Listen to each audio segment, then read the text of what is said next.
Subscribe कीजिए gills mentor online e learning platform को और बेल आइकन को दबाइए ताकि आप live classes and another video से कभी भी मिस ना। ਤੁਸੀਂ ਬਹੁਤ ਹੀ ਅੱਛੇ ਤਰੀਕੇ ਨਾਲ ਸੁਣਨਾ, ਆਪਣੀ ਕਾਪੀ ਤੇ ਨੋਟ ਡਾਊਨ ਵੀ ਕਰਨੇ ਆ, ਠੀਕ ਹੈ, ਔਰ ਤਾਂ ਕਿ ਤੁਸੀਂ ਜਦੋਂ ਵੀ ਉਹਨੂੰ ਗੋ ਥਰੂ ਕਰ ਸਕੋ। ਇਹ ਜਿਹੜੇ ਕੁਐਸਚਨਸ ਹੋਣਗੇ ਬਿਲਕੁਲ ਪੇਪਰ ਦੇ ਪੁਆਇੰਟ ਆਫ ਵਿਊ ਨਾਲ ਹੋਣਗੇ ਔਰ ਤੁਸੀਂ maximum to maximum benefit avail ਕਰ ਸਕਦੇ ਹੋ। ਬਿਫੋਰ ਸਟਾਰਟ ਦਾ ਸੈਸ਼ਨ ਤੁਸੀਂ ਚੈਨਲ ਨੂੰ ਸਬਸਕ੍ਰਾਈਬ ਕਰਨਾ ਹੈ, ਆਪਣੇ ਫਰੈਂਡਸ ਨਾਲ ਸ਼ੇਅਰ ਕਰਨਾ ਹੈ ਤੇ ਕਮੈਂਟ ਕਰਕੇ ਜ਼ਰੂਰ ਦੱਸਣਾ ਹੈ ਕਿ ਸੈਸ਼ਨ ਅੱਜ ਦਾ ਕਿੱਦਾਂ ਲੱਗਿਆ। अगर तुसी ऑनलाइन स्टडी मटीरियल या मॉक टेस्ट सीरीज़ चाहते हो तो साडी ऑफिशियल वैबसाइट ते विजिट करो जिथे तुहानू अनलिमिटेड मॉक टेस्ट ते स्टडी मटीरियल दिता जाएगा। सैशन स्टार्ट करने तो पहला मैं तुहानू दसना चाहती हाँ कि जो क्रैश कोर्स है प्लीज़ सारे स्टूडेंट्स उन्होंने एनरोल करन। उहदे विच तुहानू एग्रीकल्चर दे बिल्कुल स्टार्टिंग तो वट इज़ एग्रीकल्चर तो तुहानू कराया जाएगा, 0 टू हाई लैवल दी उत्थे सारा ਤੁਹਾਡਾ ਲਿੱਤਾ ਜਾਏਗਾ। ਬਾਅਦ 'ਚ ਟੈਸਟ ਵੀ ਲਏ ਜਾਣਗੇ, ਠੀਕ ਹੈ, MCQs ਵੀ ਹੋਣਗੇ। ਕੋਈ ਪਰਟੀਕੂਲਰ ਪਹਿਲਾਂ ਥਿਊਰੀ ਦੇ ਚਲਾਵਾਂਗੇ ਕਲਾਸ, ਤਾਂ ਨੈਕਸਟ ਉਸੇ ਟੌਪਿਕ ਦੇ ਰਿਲੇਟਿਡ ਜੋ ਹੈ MCQs ਹੋਣਗੇ, ਦੈਨ ਤੁਹਾਡੇ ਸੈਕਸ਼ਨਲ ਟੈਸਟ ਵੀ ਹੋਣਗੇ। ਅਗਰ ਤੁਹਾਡੇ ਐਗਰੀਕਲਚਰ ਦੇ ਕਨਸੈਪਟਸ ਕਲੀਅਰ ਨਹੀਂ ਆ ਤਾਂ ਪਲੀਜ਼ ਤੁਸੀਂ ਕ੍ਰੈਸ਼ ਕੋਰਸ ਅਨਰੋਲ ਕਰੋ ਔਰ ਮੈਕਸਿਮਮ ਟੂ ਮੈਕਸਿਮਮ ਬੈਨੀਫਿਟ ਲੈਣ ਦੀ ਕੋਸ਼ਿਸ਼ ਕਰੋ। Let's start the session.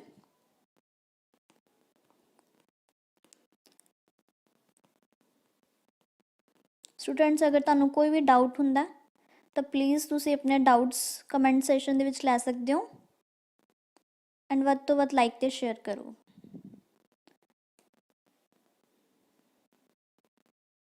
अपना फर्स्ट क्वेश्चन है,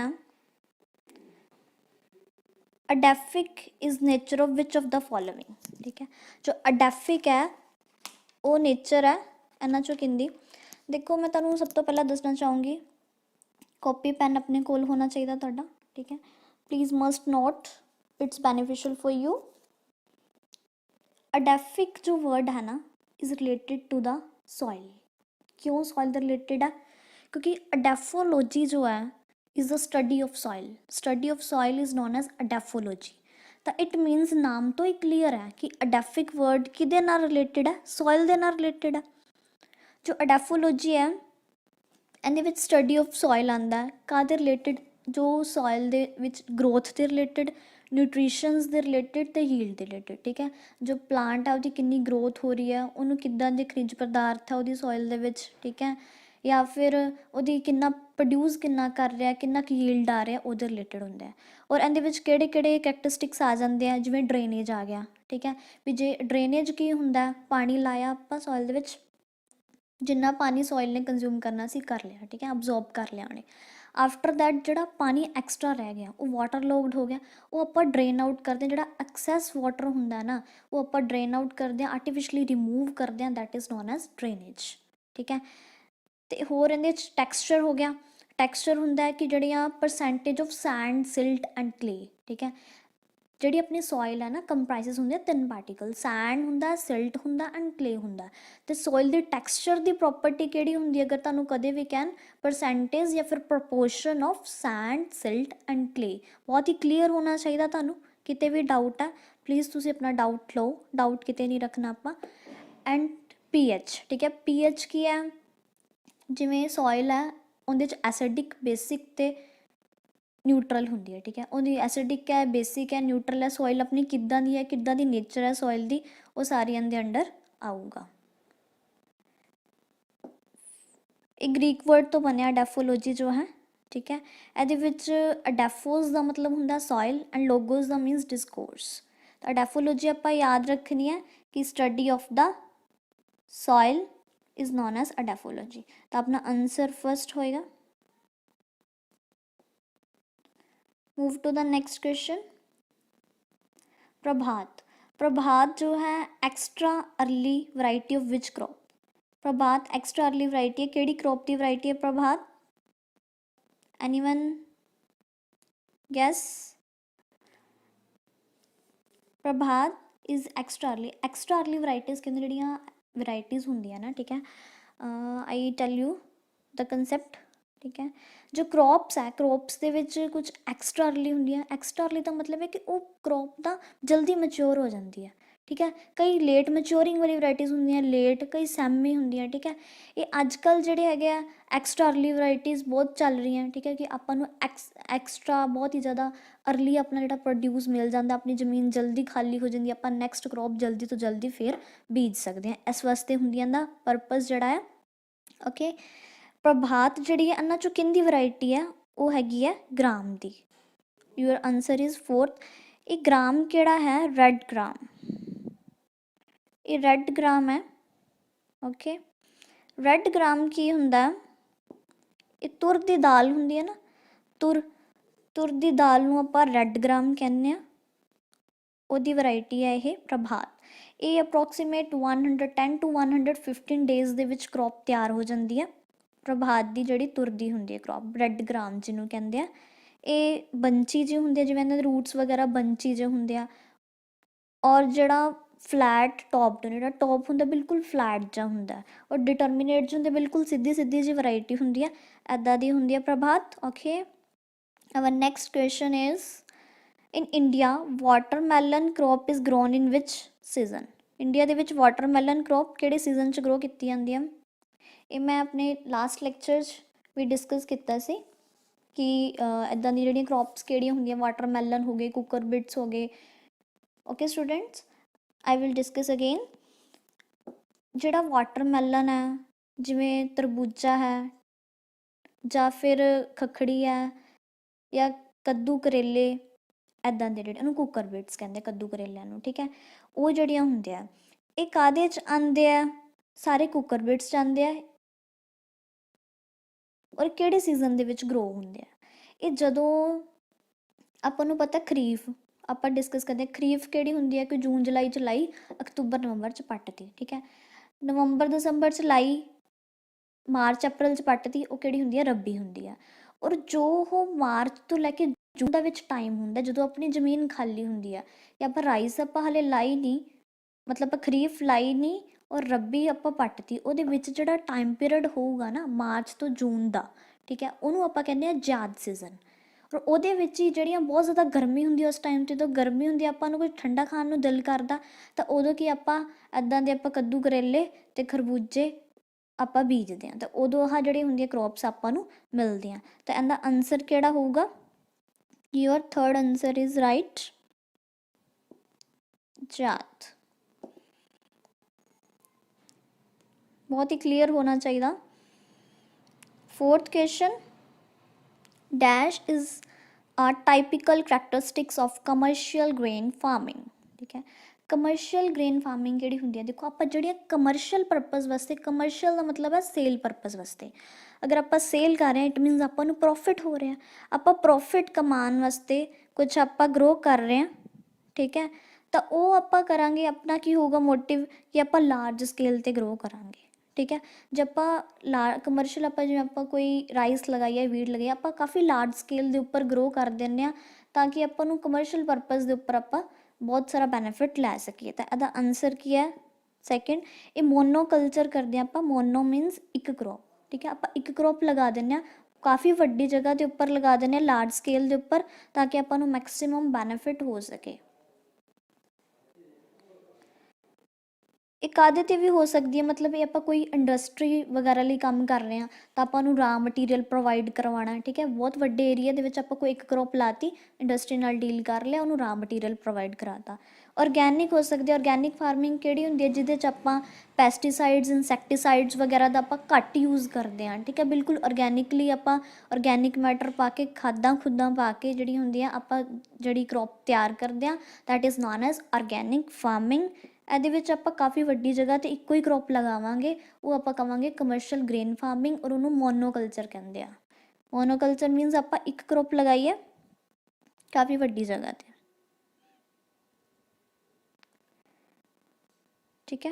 नेक्स्ट क्वेश्चन इज, अपना नेक्स्ट क्वेश्चन है, which micronutrient is essential for crop growth? किहड़ा माइक्रोन्यूट्रेंट असेंशियल है क्रॉप ग्रोथ वास्ते?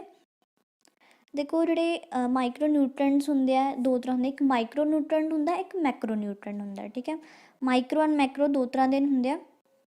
की फर्क हुंदा? मैक्रो जिहड़ा हुंदा वो बहुत ज़्यादा हाई क्वांटिटी च चाहिदा हुंदा क्रॉप नूं, इज़ नॉन एज मैक्रोन्यूट्रेंट। ठीक है, ਜਿਹੜਾ ਬਹੁਤ ਘੱਟ ਕੁਆਂਟੀਟੀ 'ਚ ਚਾਹੀਦਾ ਹੁੰਦਾ ਦੈਟ ਇਜ਼ ਮਾਈਕਰੋਨਿਊਟ੍ਰੈਂਟ। ਬਟ ਕੀ ਇੰਪੋਰਟੈਂਟ ਦੋਨੇ ਆ, ਪਲਾਂਟ ਨੂੰ ਚਾਹੀਦੇ ਦੋਨੇ ਆ, ਮਾਈਕਰੋ ਵੀ ਚਾਹੀਦਾ ਅਤੇ ਮੈਕਰੋ ਵੀ ਚਾਹੀਦਾ, ਬਟ ਡਿਫਰੈਂਸ ਹੈ ਕਿ ਕੋਈ ਘੱਟ ਕੁਆਂਟੀਟੀ 'ਚ ਚਾਹੀਦਾ, ਕੋਈ ਜ਼ਿਆਦਾ 'ਚ। ਅਗਰ ਉਹਨਾਂ ਨੂੰ ਆਪਾਂ ਮਾਈਕਰੋ ਵੀ ਪ੍ਰੋਵਾਈਡ ਨਹੀਂ ਕਰਾਂਗੇ ਜਿਹੜਾ ਘੱਟ ਹੈ, ਤਾਂ ਪਲਾਂਟ ਦੀ ਪ੍ਰੋਪਰ ਗਰੋਥ ਨਹੀਂ ਹੋਊਗੀ।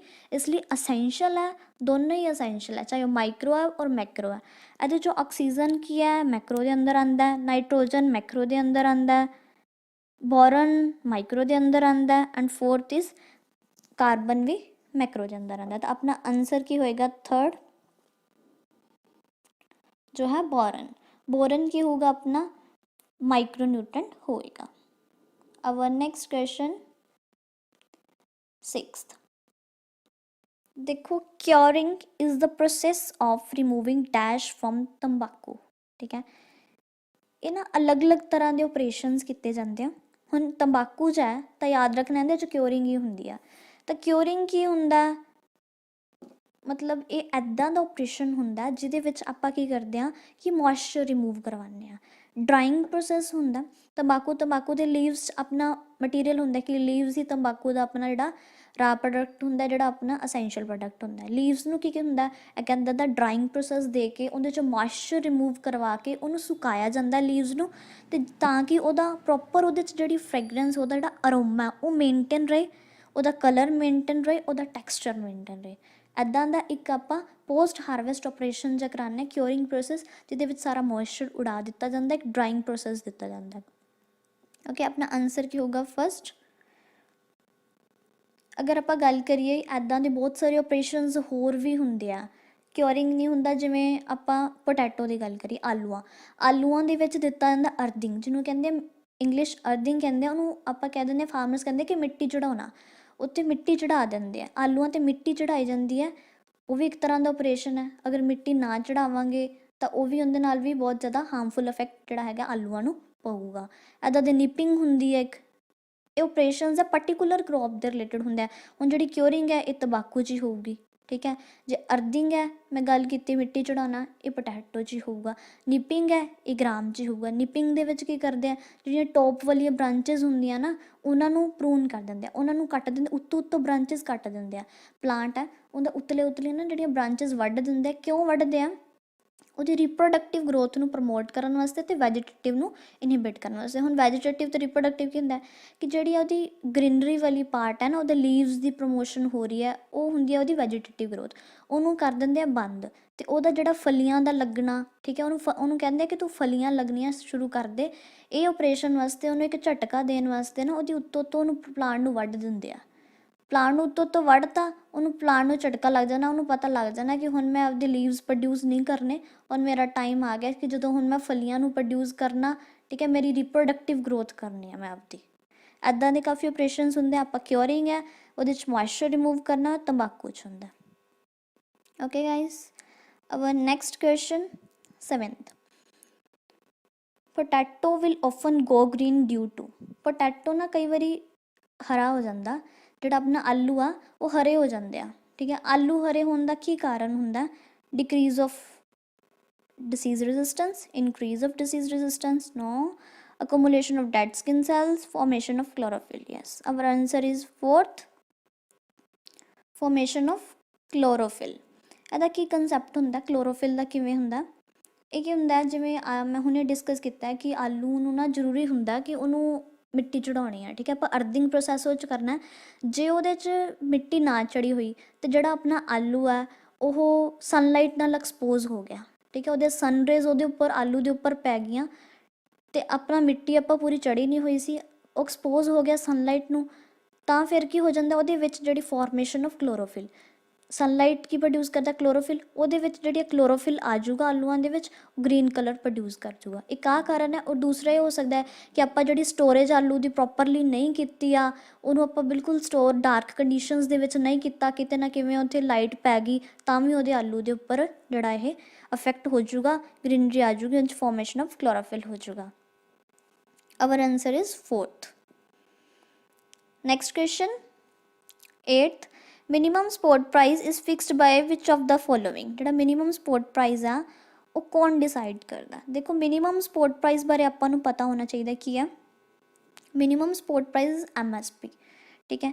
MSPs ਜਿਹੜੇ ਹੁੰਦੇ ਆ ਨਾ, ਇਹ ਡਿਸਾਈਡ ਕਰਦਾ ਗਵਰਨਮੈਂਟ ਆਫ ਇੰਡੀਆ, ਠੀਕ ਹੈ। MSP ਕੀ ਹੁੰਦਾ, ਪਹਿਲਾਂ ਤਾਂ MSP ਕੀ ਹੁੰਦਾ, ਇਹ ਕੀ ਹੁੰਦਾ, ਬਹੁਤ ਗਵਰਨਮੈਂਟ ਨਾ ਕੋਈ ਰੇਟ ਡਿਸਾਈਡ ਕਰਦਾ। ਤੁਸੀਂ ਸੁਣਿਆ ਹੋਊਗਾ ਕਿ ਐਤਕੀ ਕਣਕ ਦਾ ਭਾਅ ਆ ਆਇਆ, ਠੀਕ ਹੈ, ਝੋਨੇ ਦਾ ਆ ਆਇਆ, ਉਹਦੇ ਅਕੋਰਡਿੰਗ ਜੋ ਰਾਈਸ ਹੈ, ਜਿਵੇਂ ਇਸ ਟਾਈਮ ਐਤਕੀ 1815 ਸੀਗਾ ਉਹਦੇ ਕੁਆਂਟਲ ਦਾ ਪ੍ਰਾਈਸ, ਠੀਕ ਹੈ। 1815 ਕੁਆਂਟਲ ਰੁਪਏ ਗਵਰਨਮੈਂਟ ਨੇ ਡਿਸਾਈਡ ਕਰਤਾ ਕਿ ਤੁਸੀਂ ਇੰਨੀ ਹੀ ਵੇਚਣੀ ਆ ਮੰਡੀ ਦੇ ਵਿੱਚ, 1815 ਰੁਪਏ ਕੁਆਂਟਲ। ਅਤੇ ਜੇ ਆਪਾਂ ਵੀਟ ਆ, ਵੀਟ ਦਾ ਐਤਕੀ ਜਿਵੇਂ 1925 ਸੀਗਾ, ਕਿ ਗਵਰਨਮੈਂਟ ਨੇ ਡਿਸਾਈਡ ਕੀਤਾ ਕਿ ਐਤਕੀ ਤੁਸੀਂ 1925 ਰੁਪਏ ਕੁਆਂਟਲ ਜਿਹੜੀ ਆ ਕਣਕ ਸਾਰਿਆਂ ਨੂੰ ਵੇਚਣੀ ਆ, ਠੀਕ ਹੈ। ਤਾਂ ਇਹ ਜਦੋਂ ਆਪਾਂ ਕਰੋਪ ਦੀ ਸੋਇੰਗ ਹੁੰਦੀ ਹੈ ਨਾ, ਉਦੋਂ ਹੀ ਉਹਦਾ MSP ਡਿਸਾਈਡ ਕਰ ਦਿੰਦੇ ਆ, ਹਾਰਵੈਸਟ ਤਾਂ ਨਹੀਂ ਕਰਦੇ। ਜਦੋਂ ਹੁਣ ਕਰੋਪ ਦੀ ਬਿਜਾਈ ਕਰਨੀ ਆ, ਉਦੋਂ ਉਹਨਾਂ ਨੇ MSP ਉਹਦਾ ਡਿਸਾਈਡ ਕਰ ਦੇਣਾ ਵੀ ਇਹਦਾ ਕਰੋਪ ਹੈ ਔਰ ਇੰਨਾ ਉਹਦਾ MSP ਹੋਊਗਾ, ਫਾਰਮਰਸ ਨੂੰ ਦੱਸ ਦਿੰਦੇ ਆ, ਠੀਕ ਹੈ। ਇਹ ਕਿਹਦੇ ਅੰਡਰ ਹੁੰਦਾ, CACP ਦੇ ਅੰਡਰ ਹੁੰਦਾ, commission on agricultural cost and prices. ਉਹਦੇ ਅੰਡਰ ਜਿਹੜਾ ਹੈਗਾ ਇਹ ਸਾਰੇ ਆਪਣੇ ਜਿਹੜੇ ਰੇਟਸ ਡਿਸਾਈਡ ਕੀਤੇ ਜਾਂਦੇ ਆ ਅਲੱਗ-ਅਲੱਗ ਕ੍ਰੋਪਸ ਦੇ। ਬਹੁਤ ਸਾਰੇ 25 ਕ੍ਰੋਪਸ ਹੁੰਦੀਆਂ, 25 to 26 ਇੰਨੇ ਅਰਾਊਂਡ ਕ੍ਰੋਪਸ ਹੁੰਦੀਆਂ, ਉਹਦੇ MSPs ਡਿਸਾਈਡ ਹੁੰਦੇ ਆ ਬਿਫੋਰ ਸੋਇੰਗ ਟਾਈਮ, ਔਰ ਇਹ ਗਵਰਨਮੈਂਟ ਆਫ ਇੰਡੀਆ ਦੇ ਅੰਡਰ ਆਉਂਦਾ। ਆਈ ਹੋਪ ਕਲੀਅਰ ਹੋ ਗਿਆ ਹੋਊਗਾ। Our next question is 9th. Dash formulations are applied as suspensions after dispersion in water, ਠੀਕ ਹੈ। ਕੀ ਹੁੰਦਾ, ਜਿਵੇਂ ਹਰਬੀਸਾਈਡਸ ਆ, ਪੈਸਟੀਸਾਈਡਸ ਆ, ਕੁਛ ਵੀ ਹੈ, ਇਹਨਾਂ ਦੀ ਅਲੱਗ-ਅਲੱਗ ਫੋਰਮੇਸ਼ਨਸ ਹੁੰਦੀਆਂ। ਜਿਵੇਂ ਕਈ ਤਾਂ ਹੁੰਦੇ ਆ ਪਾਊਡਰ ਦੀ ਫੋਰਮ 'ਚ ਹੁੰਦੀ ਆ, ਠੀਕ ਹੈ, ਦਵਾਈਆਂ ਜਿਹਨੂੰ ਕਹਿੰਦੇ ਆਪਾਂ, ਫਾਰਮਰ ਦਵਾਈ ਪਾਉਣੀ ਹੈ, ਠੀਕ ਹੈ, ਕਰੋਪ ਨੂੰ। ਕਈ ਤਾਂ ਪਾਊਡਰ ਦੀ ਫੋਰਮ 'ਚ ਹੁੰਦੀ ਆ, ਕਈ ਗ੍ਰੈਨੂਲਸ ਦੀ ਫੋਰਮ 'ਚ ਹੁੰਦੀ ਆ, ਠੀਕ ਹੈ। ਗ੍ਰੈਨੂਲਸ ਹੋ ਗਏ, ਗੋਲੀਆਂ ਜਿਹੀਆਂ ਟਾਈਪ ਹੁੰਦਾ, ਉਵੇਂ ਹੁੰਦਾ। ਕਈ ਲਿਕੁਇਡ ਦੀ ਫੋਰਮ ਦੇ ਵਿੱਚ ਵੀ ਦਵਾਈ ਹੁੰਦੀ ਹੈ, ਅਲੱਗ-ਅਲੱਗ ਸਸਪੈਂਸ਼ਨਸ ਹੁੰਦੀਆਂ। ਔਰ ਜੇ ਕੋਈ ਇੱਦਾਂ ਦੀ ਦਵਾਈ ਹੈ ਜਿਹਨੂੰ ਪਾਣੀ ਦੇ ਵਿੱਚ ਪਾ ਕੇ ਘੋਲਿਆ ਜਾਂਦਾ, ਸਸਪੈਂਸ਼ਨ ਤਿਆਰ ਕੀਤਾ ਜਾਂਦਾ, ਉਹ ਕਿਹੜੀ ਹੁੰਦਾ, ਵਟੇਬਲ ਪਾਊਡਰ, ਠੀਕ ਹੈ। ਪਾਊਡਰ ਦੀ ਫੋਰਮ 'ਚ ਹੋਊਗੀ, ਉਹਨੂੰ ਪਾਣੀ ਦੇ ਵਿੱਚ ਘੋਲ ਕੇ ਪ੍ਰੋਪਰ ਸਸਪੈਂਸ਼ਨ ਬਣਾ ਕੇ ਲਿਕੁਇਡ ਫੋਰਮ ਦੇ ਵਿੱਚ ਤਿਆਰ ਕਰਕੇ, ਅਤੇ ਉਹਨੂੰ ਜਿਹਨੂੰ ਢੋਲਕੀ ਕਹਿੰਦੇ ਆ, ਉਹਦੇ 'ਚ ਪਾ ਕੇ ਉਹਨੂੰ ਸਾਰੇ ਫੀਲਡ ਦੇ ਵਿੱਚ ਸਪਰੇਅ ਕੀਤੀ ਜਾਂਦੀ ਹੈ। Our next question is 10th. Which is example of saurosis?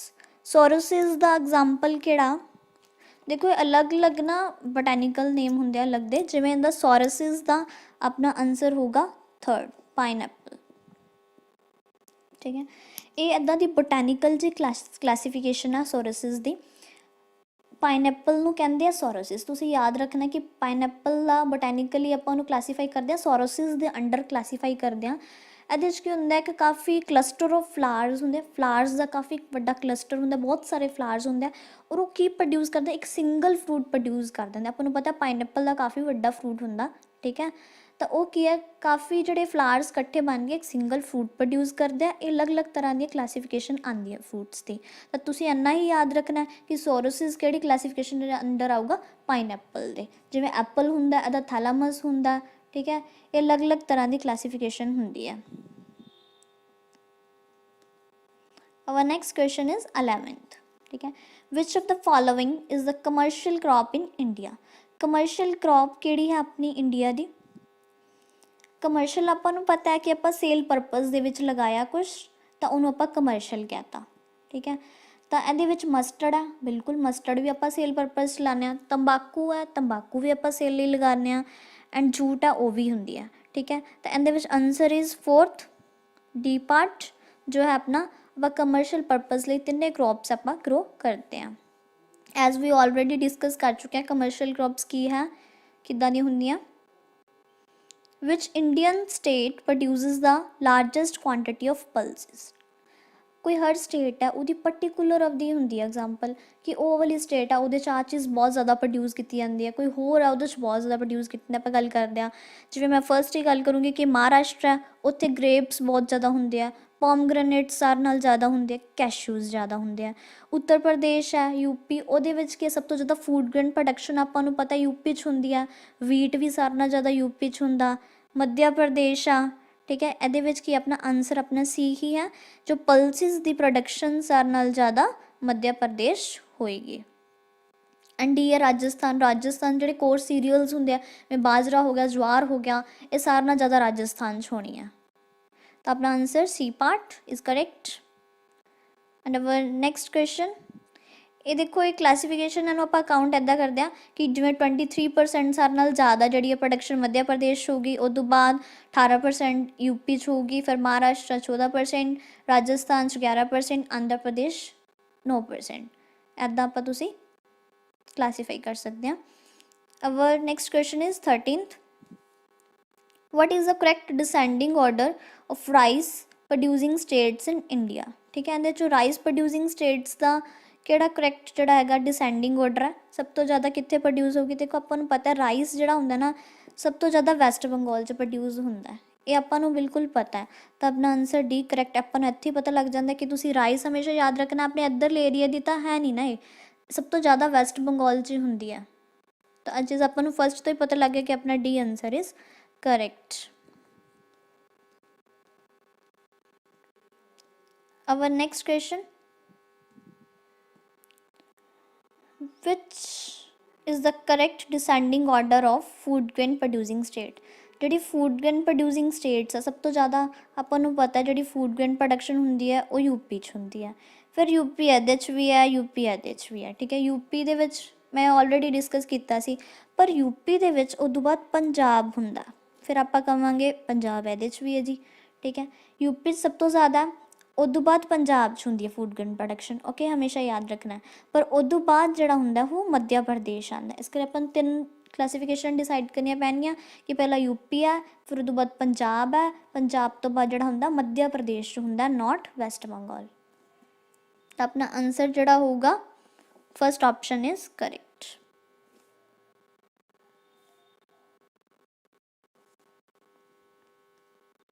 Next, which of the following is not matched correctly? ਇਹਦੇ 'ਚੋਂ ਮੈਚ ਇੱਕ ਨਹੀਂ ਹੈਗਾ, ਬਾਕੀ ਸਾਰੇ ਸਹੀ ਆ। ਓਕੇ, ਰੱਬੀ crops, first A part is ਰੱਬੀ ਕਰੋਪਸ। ਰੱਬੀ ਦੇ ਵਿੱਚ ਆਪਾਂ ਨੂੰ ਪਤਾ ਮਸਟਰਡ ਤਾਂ ਠੀਕ ਹੈ ਜੀ, ਰੱਬੀ 'ਚ ਹੀ ਆਉਂਦੀ ਹੈ। ਠੀਕ ਹੈ, ਅਕਤੂਬਰ ਨਵੰਬਰ 'ਚ ਗਰੋ ਕੀਤੀ, ਜਿਵੇਂ ਵੀਟ ਹੁੰਦੀ ਆ ਉਵੇਂ ਹੀ ਆਪਾਂ ਮਾਰਚ ਅਪ੍ਰੈਲ 'ਚ ਪੱਟ ਲਈ, ਉਹਦੇ 'ਚ ਆ ਗਈ। ਕੁੱਕਰ ਬੀਟਸ ਜਿਹੜੇ ਹੁੰਦੇ ਆ ਮੈਂ ਪਹਿਲਾਂ ਡਿਸਕਸ ਕਰ ਚੁੱਕੀ ਹਾਂ ਕਿ ਇਹ ਜਾਦ 'ਚ ਆਉਂਦੇ ਆ। ਠੀਕ ਹੈ, ਇਹ ਜਿਹੜੇ ਹੁੰਦੇ ਆ ਇਹ ਜਾਦ ਕਰੋਪ 'ਚ ਆਉਂਦੇ ਆ, ਇਹ ਮਸਟਰਡ ਦੇ ਵਿੱਚ ਤਾਂ ਬਿਲਕੁਲ ਹੀ ਨਹੀਂ ਆਉਣਗੇ, ਇਹਦੇ ਨਾਲ ਨਹੀਂ ਲੱਗਦੇ। ਤਾਂ ਇਹ ਹੋ ਗਈ ਰੱਬੀ ਦੀ, ਆਹ ਹੋ ਗਈ ਜਾਦ ਦੀ, ਇਹ ਆਪਣੀ ਕਰੈਕਟਲੀ ਮੈਚ ਨਹੀਂ। ਆਪਾਂ ਹੋਰ ਵੀ ਦੇਖ ਲੈਂਦੇ। ਨੈਕਸਟ ਵੀ ਰੱਬੀ ਕਰੋਪ ਮਸਟਰਡ ਬਾਰਲੇ, ਇਹ ਠੀਕ ਆ ਬਿਲਕੁਲ, ਮਸਟਰਡ ਬਾਰਲੇ ਇੱਕੋ ਰੱਬੀ ਦੇ ਵਿੱਚ ਲੱਗਦੇ ਆ। ਜਾਦ, ਮੂੰਗ ਅਤੇ ਵੈਜੀਟੇਬਲਸ ਵੀ ਜਾਦ ਦੇ ਵਿੱਚ ਲੱਗਦੀਆਂ ਆਪਣੀਆਂ। ਖਰੀਫ ਕਰੋਪ ਦੇ ਵਿੱਚ ਕੋਟਨ ਆਉਂਦਾ। ਤਾਂ ਆਪਣਾ answer is correct. Our next question is which of the following statement is not correct? ਇਹਨਾਂ 'ਚੋਂ ਇੱਕ ਸਟੇਟਮੈਂਟ ਕਰੈਕਟ ਨਹੀਂ ਹੈ, ਬਾਕੀ ਓਵਰਆਲ ਠੀਕ ਆ। India is the second largest producer of fruits in the world, ਬਿਲਕੁਲ ਸਹੀ ਆ। ਠੀਕ ਹੈ, ਇਹ ਤੁਹਾਡਾ ਸਹੀ ਹੈ ਕਿ ਸੈਕਿੰਡ ਨੰਬਰ 'ਤੇ ਆਪਣੇ ਫੂਡਸ ਦੇ ਵਿੱਚ ਇੰਡੀਆ ਸੈਕਿੰਡ ਰੈਂਕ ਆ। ਅਤੇ ਆਹ ਜਿਹੜਾ ਅਗਰ ਗੱਲ ਕਰੀਏ ਕਿ largest producer of vegetables in world, largest ਨਹੀਂ, ਵੈਜੀਟੇਬਲਸ ਦੇ ਵਿੱਚ ਵੀ ਸੈਕਿੰਡ ਰੈਂਕ ਹੀ ਆ। ਐਂਡ ਅਗਰ ਮੈਂ ਗੱਲ ਕਰਾਂ production of fruits, vegetable, spices, horticulture, ਇਹ ਵੀ ਕਰੈਕਟ ਹੈ। ਉੱਤਰ ਪ੍ਰਦੇਸ਼ ਦੇ ਵਿੱਚ ਸਭ ਤੋਂ ਪਤਾ ਆਪਾਂ ਨੂੰ ਸਭ ਤੋਂ ਜ਼ਿਆਦਾ ਜਿਹੜੀ ਵੀਟ ਦੀ ਪ੍ਰੋਡਕਸ਼ਨ ਹੁੰਦੀ ਹੈ। ਤਾਂ ਆਪਣਾ ਇਹਦੇ 'ਚੋਂ ਆਨਸਰ ਕੀ ਹੈ? B. Which agency is responsible for procurement, distribution and storage of food grain production in India? 17th question. The right answer is B part, Food Corporation of India. ਦੇਖੋ ਕਿੱਦਾਂ ਉਹਨੂੰ ਪ੍ਰੋਡਿਊਸ ਕਰ ਰਿਹਾ, ਕਿਹੜੇ ਪ੍ਰੋਸੀਜਰ ਦੇ ਨਾਲ, ਅੱਗੋਂ ਦੀ ਡਿਸਟਰੀਬਿਊਸ਼ਨ ਕਿੱਦਾਂ ਕਰਨੀ ਹੈ, ਉਹਨੂੰ ਸਟੋਰ ਕਿੱਦਾਂ ਕਰਨਾ ਫਿਰ ਫੂਡ ਨੂੰ। ਠੀਕ ਹੈ, ਜੋ ਜਿੰਨੇ ਵੀ ਆਪਣੇ ਫੂਡ ਗ੍ਰੇਨ ਪ੍ਰੋਡਕਟਸ ਹੁੰਦੇ ਆ ਇਹ ਸਾਰੇ ਨੂੰ ਕੌਣ ਡਿਸਾਈਡ ਕਰਦਾ? Food corporation of India decide ਕਰਦਾ। ਠੀਕ ਹੈ, ਇਹ ਐਕਟ ਦੇ ਅੰਡਰ ਬਣਿਆ ਸੀ, 1964 ਐਕਟ ਹੈ, ਉਹਦੇ ਅੰਡਰ ਇਹ ਕ੍ਰੌਪ ਬਣੀ ਸੀ ਆਪਣੀ। ਠੀਕ ਹੈ, ਫੂਡ ਕਾਰਪੋਰੇਸ਼ਨ ਆਫ ਇੰਡੀਆ ਬਣਿਆ ਸੀ। ਉਹਦੇ ਵਿੱਚ ਸਭ ਤੋਂ ਜ਼ਿਆਦਾ ਦੇਖਦੇ ਆ ਕਿ ਡਿਸਟਰੀਬਿਊਸ਼ਨ, ਸਟੋਰੇਜ, ਉਹਦੀ ਪ੍ਰੋਡਿਊਸਿੰਗ ਕਿਵੇਂ ਹੋ ਰਹੀ ਹੈ, ਸਾਰਾ ਇਹਨਾਂ ਦਾ ਹੁੰਦਾ। ਇਹਨਾਂ ਦਾ ਕੁਆਲਿਟੀ ਮੇਨਟੇਨ ਕਰਨ ਦਾ ਹੁੰਦਾ ਕਿ ਔਰ ਹੁੰਦਾ ਕਿ ਘੱਟੋ ਘੱਟ ਜਿਹੜੇ ਮਿਨੀਮਮ ਪ੍ਰਾਈਸਿਸ ਜਿਹੜੇ ਹੈਗੇ ਐਗਰੀਕਲਚਰ ਪ੍ਰੋਡਕਟਸ ਦੇ ਰੱਖੇ ਜਾਣ ਔਰ ਉਹਨਾਂ ਨੂੰ ਪ੍ਰੋਵਾਈਡ ਕੀਤਾ ਜਾਵੇ ਕੰਜ਼ਿਊਮਰਸ ਨੂੰ। ਠੀਕ ਹੈ, ਸਾਰਾ ਜੋ ਆਬਜੈਕਟਿਵ ਹੁੰਦਾ ਇਹਨਾਂ ਦਾ ਇਹ ਹੁੰਦਾ ਕਿ ਆਪਾਂ ਕੁਆਲਿਟੀ ਐਂਡ ਪ੍ਰਾਈਸਿਸ ਦਾ ਹੁੰਦਾ ਫੂਡ ਪ੍ਰੋਡਕਟਸ 'ਤੇ। 18th question. Who approves the fair and remunerative prices of sugarcane. ठीक है, ਜਿਹੜੇ फेयर और रिम्यूनरेटिव प्राइस है शुगर केन का कौन डिसाइड करता कि बिल्कुल आम ਜਾਂ ज़्यादा नहीं प्राइस होना चाहिए, वो जड़ा डिसाइड करता कौन डिसाइड कर, देखो cabinet committee on economic affairs, ये बिल्कुल राइट आंसर है ए पार्ट।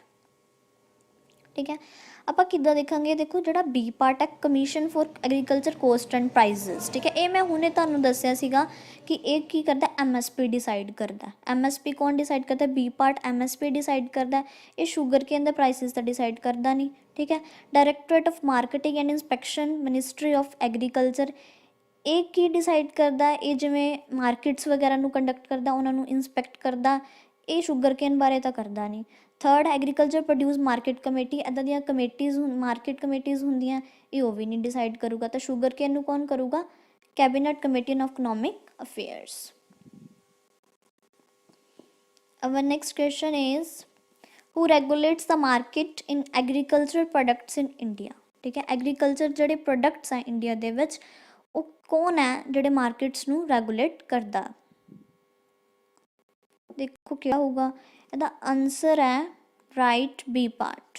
ਓਕੇ, ਕਿੱਦਾਂ, ਇਹ ਨਾ ਮੰਡੀਆਂ ਹੁੰਦੀਆਂ, agriculture produce market committee APMC act ਦੇ ਅੰਡਰ ਇਹਨੂੰ ਸਟੇਟ ਵਾਈਜ਼ ਸ਼ੁਰੂ ਕੀਤਾ ਗਿਆ ਸੀ। ਇਹ ਮੰਡੀਆਂ ਹੁੰਦੀਆਂ ਜਿਹੜੀਆਂ ਕੰਡਕਟ ਕੀਤੀਆਂ ਜਾਂਦੀਆਂ ਕਿ ਫਾਰਮਰਸ ਵਾਸਤੇ, ਅਗਰ ਫਾਰਮਰਸ ਸਿੰਪਲ ਸੇਲ ਕਰ ਰਿਹਾ ਤਾਂ ਉਹਨੂੰ ਪ੍ਰੋਡਕਟ ਦਾ ਜਿਹੜਾ ਰੇਟ ਹੈ ਬਹੁਤ ਘੱਟ ਮਿਲਦਾ। ਇਹ ਇੱਦਾਂ ਦੀਆਂ ਸਟੇਟ ਗੌਰਮੈਂਟ ਨੇ ਆਪਦੀਆਂ ਮੰਡੀਆਂ ਬਣਾਈਆਂ ਕਿ ਹਰੇਕ ਮੰਡੀ ਜਿਹੜੀ ਆ ਫਾਰਮਰਸ ਨੂੰ ਦਿੱਤੀ ਜਾਂਦੀ ਹੈ ਕਿ ਐਗਰੀਕਲਚਰ ਪ੍ਰੋਡਿਊਸ ਮਾਰਕੀਟ ਕਮੇਟੀਜ਼, ਉਹਦੇ ਅੰਡਰ ਸਾਰੀਆਂ ਮੰਡੀਆਂ ਰੱਖੀਆਂ ਗਈਆਂ ਜਿਹਦੇ ਵਿੱਚ ਫਾਰਮਰਸ ਆਪਦੇ ਪ੍ਰੋਡਕਟਸ ਜਿਹੜੇ ਡਾਇਰੈਕਟਲੀ ਉਹਨਾਂ ਮੰਡੀਆਂ ਦੇ ਵਿੱਚ ਸੇਲ ਕਰਨਗੇ। ਇੱਦਾਂ ਨਹੀਂ ਸੇਲ ਕਰਨਾ ਕਿ ਘੱਟ ਪ੍ਰਾਈਸਿਸ ਦੇ ਉੱਪਰ, ਜੋ ਮੰਡੀਆਂ ਦਾ ਰੇਟ ਹੋਊਗਾ ਪ੍ਰੋਪਰ ਉਹੀ ਰੇਟ 'ਤੇ ਉਹਨਾਂ ਨੂੰ ਦਿੱਤਾ ਜਾਊਗਾ। ਇਹਦੇ ਵਿੱਚ ਬਹੁਤ ਸਾਰੀਆਂ ਕ੍ਰੌਪ ਸਾਰੀਆਂ ਹੀ ਆ ਜਾਂਦੀਆਂ। ਠੀਕ ਹੈ, ਇਹਦੇ ਵਿੱਚ ਸੀਰੀਅਲਸ ਵੀ ਆ ਜਾਂਦੇ ਆ, ਐਡੀਬਲ ਆਇਲ ਸੀਡਸ ਵੀ ਆ ਜਾਂਦੇ ਆ, ਦਾਲਾਂ ਦੂਲਾਂ ਵੀ ਆ ਜਾਂਦੀਆਂ। ਠੀਕ ਹੈ, ਅਨਾਜ ਵੀ ਆ ਜਾਂਦੇ ਆ, ਅਤੇ ਜਿਵੇਂ ਸੋਇਆਬੀਨ ਗਰਾਊਂਡਨਟ ਸਾਰਾ ਕੁਛ ਇਹਦੇ ਅੰਦਰ ਆ ਜਾਂਦਾ। Which of the following statement is not correct. Our last question and it is just for your test because ਆਪਾਂ ਕੁਐਸਚਨ ਆਲਰੇਡੀ ਇਸ ਸੈਸ਼ਨ ਦੇ ਵਿੱਚ ਮੈਂ ਡਿਸਕਸ ਕੀਤਾ, ਤਾਂ ਇਹ ਕੁਐਸਚਨ ਤਾਂ ਤੁਹਾਨੂੰ ਬਿਲਕੁਲ ਆਉਣਾ ਚਾਹੀਦਾ ਹੈ। ਮੈਂ ਲਾਸਟ 'ਤੇ ਇੱਦਾਂ ਹੀ ਰੱਖਿਆ ਸੀ ਕੁਐਸਚਨ ਕਿ ਤੁਹਾਨੂੰ ਪਤਾ ਹੋਏ ਕਿ ਤੁਹਾਡੀ ਰਿਵੀਜ਼ਨ ਕਰਨਾ ਚਾਹੋ। ਇੱਕ ਕੁਐਸਚਨ ਹੈ ਐਂਡ ਦਾ ਤੁਹਾਡਾ ਟੈਸਟ ਹੈ, ਦੱਸੋ ਜਲਦੀ। ਇਹਦਾ answer is B is correct as you already no. India is the first question गलत है, सॉरी सही है, और ਇਹਦਾ आंसर नहीं हो सकता। सेकंड ही अपनी स्टेटमेंट रॉन्ग है जो अपना आंसर है। Okay, that's all. Any doubt, अगर किसी ਨੂੰ कोई डाउट होए तो प्लीज़ अपना डाउट कमेंट सैशन ਦੇ ਵਿੱਚ ਲੈ ਸਕਦਾ। ठीक है, और मैं ये रिक्वेस्ट करूँगी कि अगर तुसी मैक्सिमम बेनिफिट लेना चाहते हो तो प्लीज़ ਜਿਹੜਾ क्रैश कोर्स है ਉਹਨੂੰ अनरोल करो ताकि ਆਪਾਂ थ्योरी तो लैके ਆਪਾਂ जो है अपने MCQs तक और उदों बाद सैक्शनल टैस्ट। तुसी चैनल ਨੂੰ सब्सक्राइब करना है, अपने फ्रेंड्स ਨਾਲ शेयर करना है, कमेंट करके जरूर दसना कि ਤੁਹਾਨੂੰ सैशन किदां दा लग्या। अगर तुसी ऑनलाइन स्टडी मटीरियल या मॉक टेस्ट सीरीज़ चाहते हो तो साडी ऑफिशियल वैबसाइट ते विजिट करो जिथे तुहानू अनलिमिटेड मॉक टेस्ट ते स्टडी मटीरियल दिता जा रहा है। और अपना जो है क्रैश कोर्स उन भी प्लीज़ अनरोल करो ताकि तुसी मैक्सिमम बेनिफिट लै सको। Now let's start the session. अपने फर्स्ट क्वेश्चन की गल करते हैं। Crops generally grown in October to December and harvested in Feb to March is known as. ठीक है, ਆਪਾਂ ਨੂੰ ਪਤਾ ਕਿ ਜਿਹੜੀਆਂ ਕ੍ਰੌਪਸ ਹੈ ਗਰੋ ਹੁੰਦੀਆਂ ਅਕਤੂਬਰ ਤੋਂ ਦਸੰਬਰ 'ਚ ਗਰੋ ਹੁੰਦੀਆਂ, ਅਤੇ ਜਿਹੜੀ ਆਪਾਂ ਪੱਟਣ ਲੱਗੇ ਆਪਾਂ ਫੈਬ ਤੋਂ ਅਪ੍ਰੈਲ 'ਚ ਪੱਟਦੇ ਹਾਂ। ਕਿਹੜੀਆਂ ਕ੍ਰੌਪਸ ਹੁੰਦੀਆਂ, ਰੱਬੀ ਕ੍ਰੌਪਸ ਹੁੰਦੀਆਂ। Our right answer is A part. ਤੁਹਾਨੂੰ ਬਿਲਕੁਲ ਕਲੀਅਰ ਹੈ, ਜਿਹੜੀਆਂ ਆਪਾਂ ਲਗਾਉਂਦੇ ਹਾਂ ਜੂਨ ਜੁਲਾਈ ਦੇ ਵਿੱਚ ਲਾਈਆਂ ਅਤੇ ਅਕਤੂਬਰ ਨਵੰਬਰ 'ਚ ਪੱਟਤੀਆਂ, ਉਹ ਹੁੰਦੀਆਂ ਖਰੀਫ ਕ੍ਰੌਪਸ ਹੁੰਦੀਆਂ। ਆਪਾਂ ਅੱਗੇ ਵੀ ਬਹੁਤ ਵਾਰੀ ਗੱਲ ਕਰ ਚੁੱਕੇ ਹਾਂ। ਔਰ ਰੱਬੀ ਕ੍ਰੌਪਸ ਕਦੋਂ ਹੁੰਦੀਆਂ, ਜਦੋਂ ਆਪਾਂ ਅਕਤੂਬਰ ਦਸੰਬਰ 'ਚ ਲਾਈ ਐਂਡ ਜਿਹੜੀ ਫੈਬ ਤੋਂ ਅਪ੍ਰੈਲ ਦੇ ਵਿੱਚ ਪੱਟਤੀ। ਔਰ ਜਾਦ ਕ੍ਰੌਪਸ ਕਦੋਂ ਹੁੰਦੀਆਂ, ਮਾਰਚ ਔਰ ਅਪ੍ਰੈਲ ਦੇ ਵਿੱਚ ਲਗਾਈ ਔਰ ਜੂਨ ਦੇ ਵਿੱਚ ਉਹ ਪੱਟ ਦਿੰਦੇ, ਉਹਨੂੰ ਜਾਦ ਕ੍ਰੌਪਸ ਕਹਿੰਦੇ ਆ। ਹੁਣ ਪਤਾ ਰੱਬੀ ਕ੍ਰੌਪਸ ਦੇ ਵਿੱਚ ਵੀਟ ਆ ਗਈ, ਬਾਰਲੇ ਆ ਗਿਆ, ਗ੍ਰਾਮ ਆ ਗਿਆ, ਇਹ ਸਾਰੇ ਆ ਜਾਣਗੇ। ਨੈਕਸਟ ਕੁਐਸਚਨ ਇਜ਼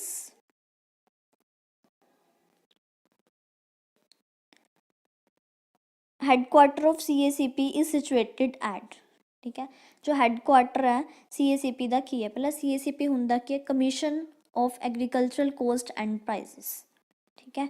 ये की डिसाइड करता commission for agricultural cost and prices, ये CACP हुंदा और ਇਹਦਾ हैडक्वार्टर जो है अपना न्यू दिल्ली ਦੇ ਵਿੱਚ ਹੋਊਗਾ। अपना राइट आंसर सी पार्ट है, ठीक है। और ये की डिसाइड करता ਆਪਾਂ ਨੂੰ पता कि ਜਿਹੜਾ CACP है MSPs डिसाइड करता, ठीक है। मिनिमम सपोर्ट प्राइस जो ये हरे कोई 25 to 26 क्रॉप्स MSP डिसाइड करता है, मिनिमम सपोर्ट प्राइस डिसाइड करता कि जिमें इन्ने कुंटल दी है इन्ना रेट रखा जाऊगा, गवर्नमेंट डिसाइड करता। जिमें इन्होंने राइस का रखा सी कि ऐतकी 18-15, ठीक है, कुंटल का प्राइस रखा सी गवर्नमेंट डिसाइड, वीट का 19-25 रखा कि इन्ना जोड़ा है कुंटल के हिसाब नाल इन्ने रुपए की जी है वीट विकूगी, गवर्नमेंट डिसाइड करता। इसका हैडक्वार्टर कितने है? New Delhi. Right answer is C. ਇਹਦਾ जो चेयरपर्सन है विजय पॉल शर्मा, हैडक्वार्टर दिल्ली च।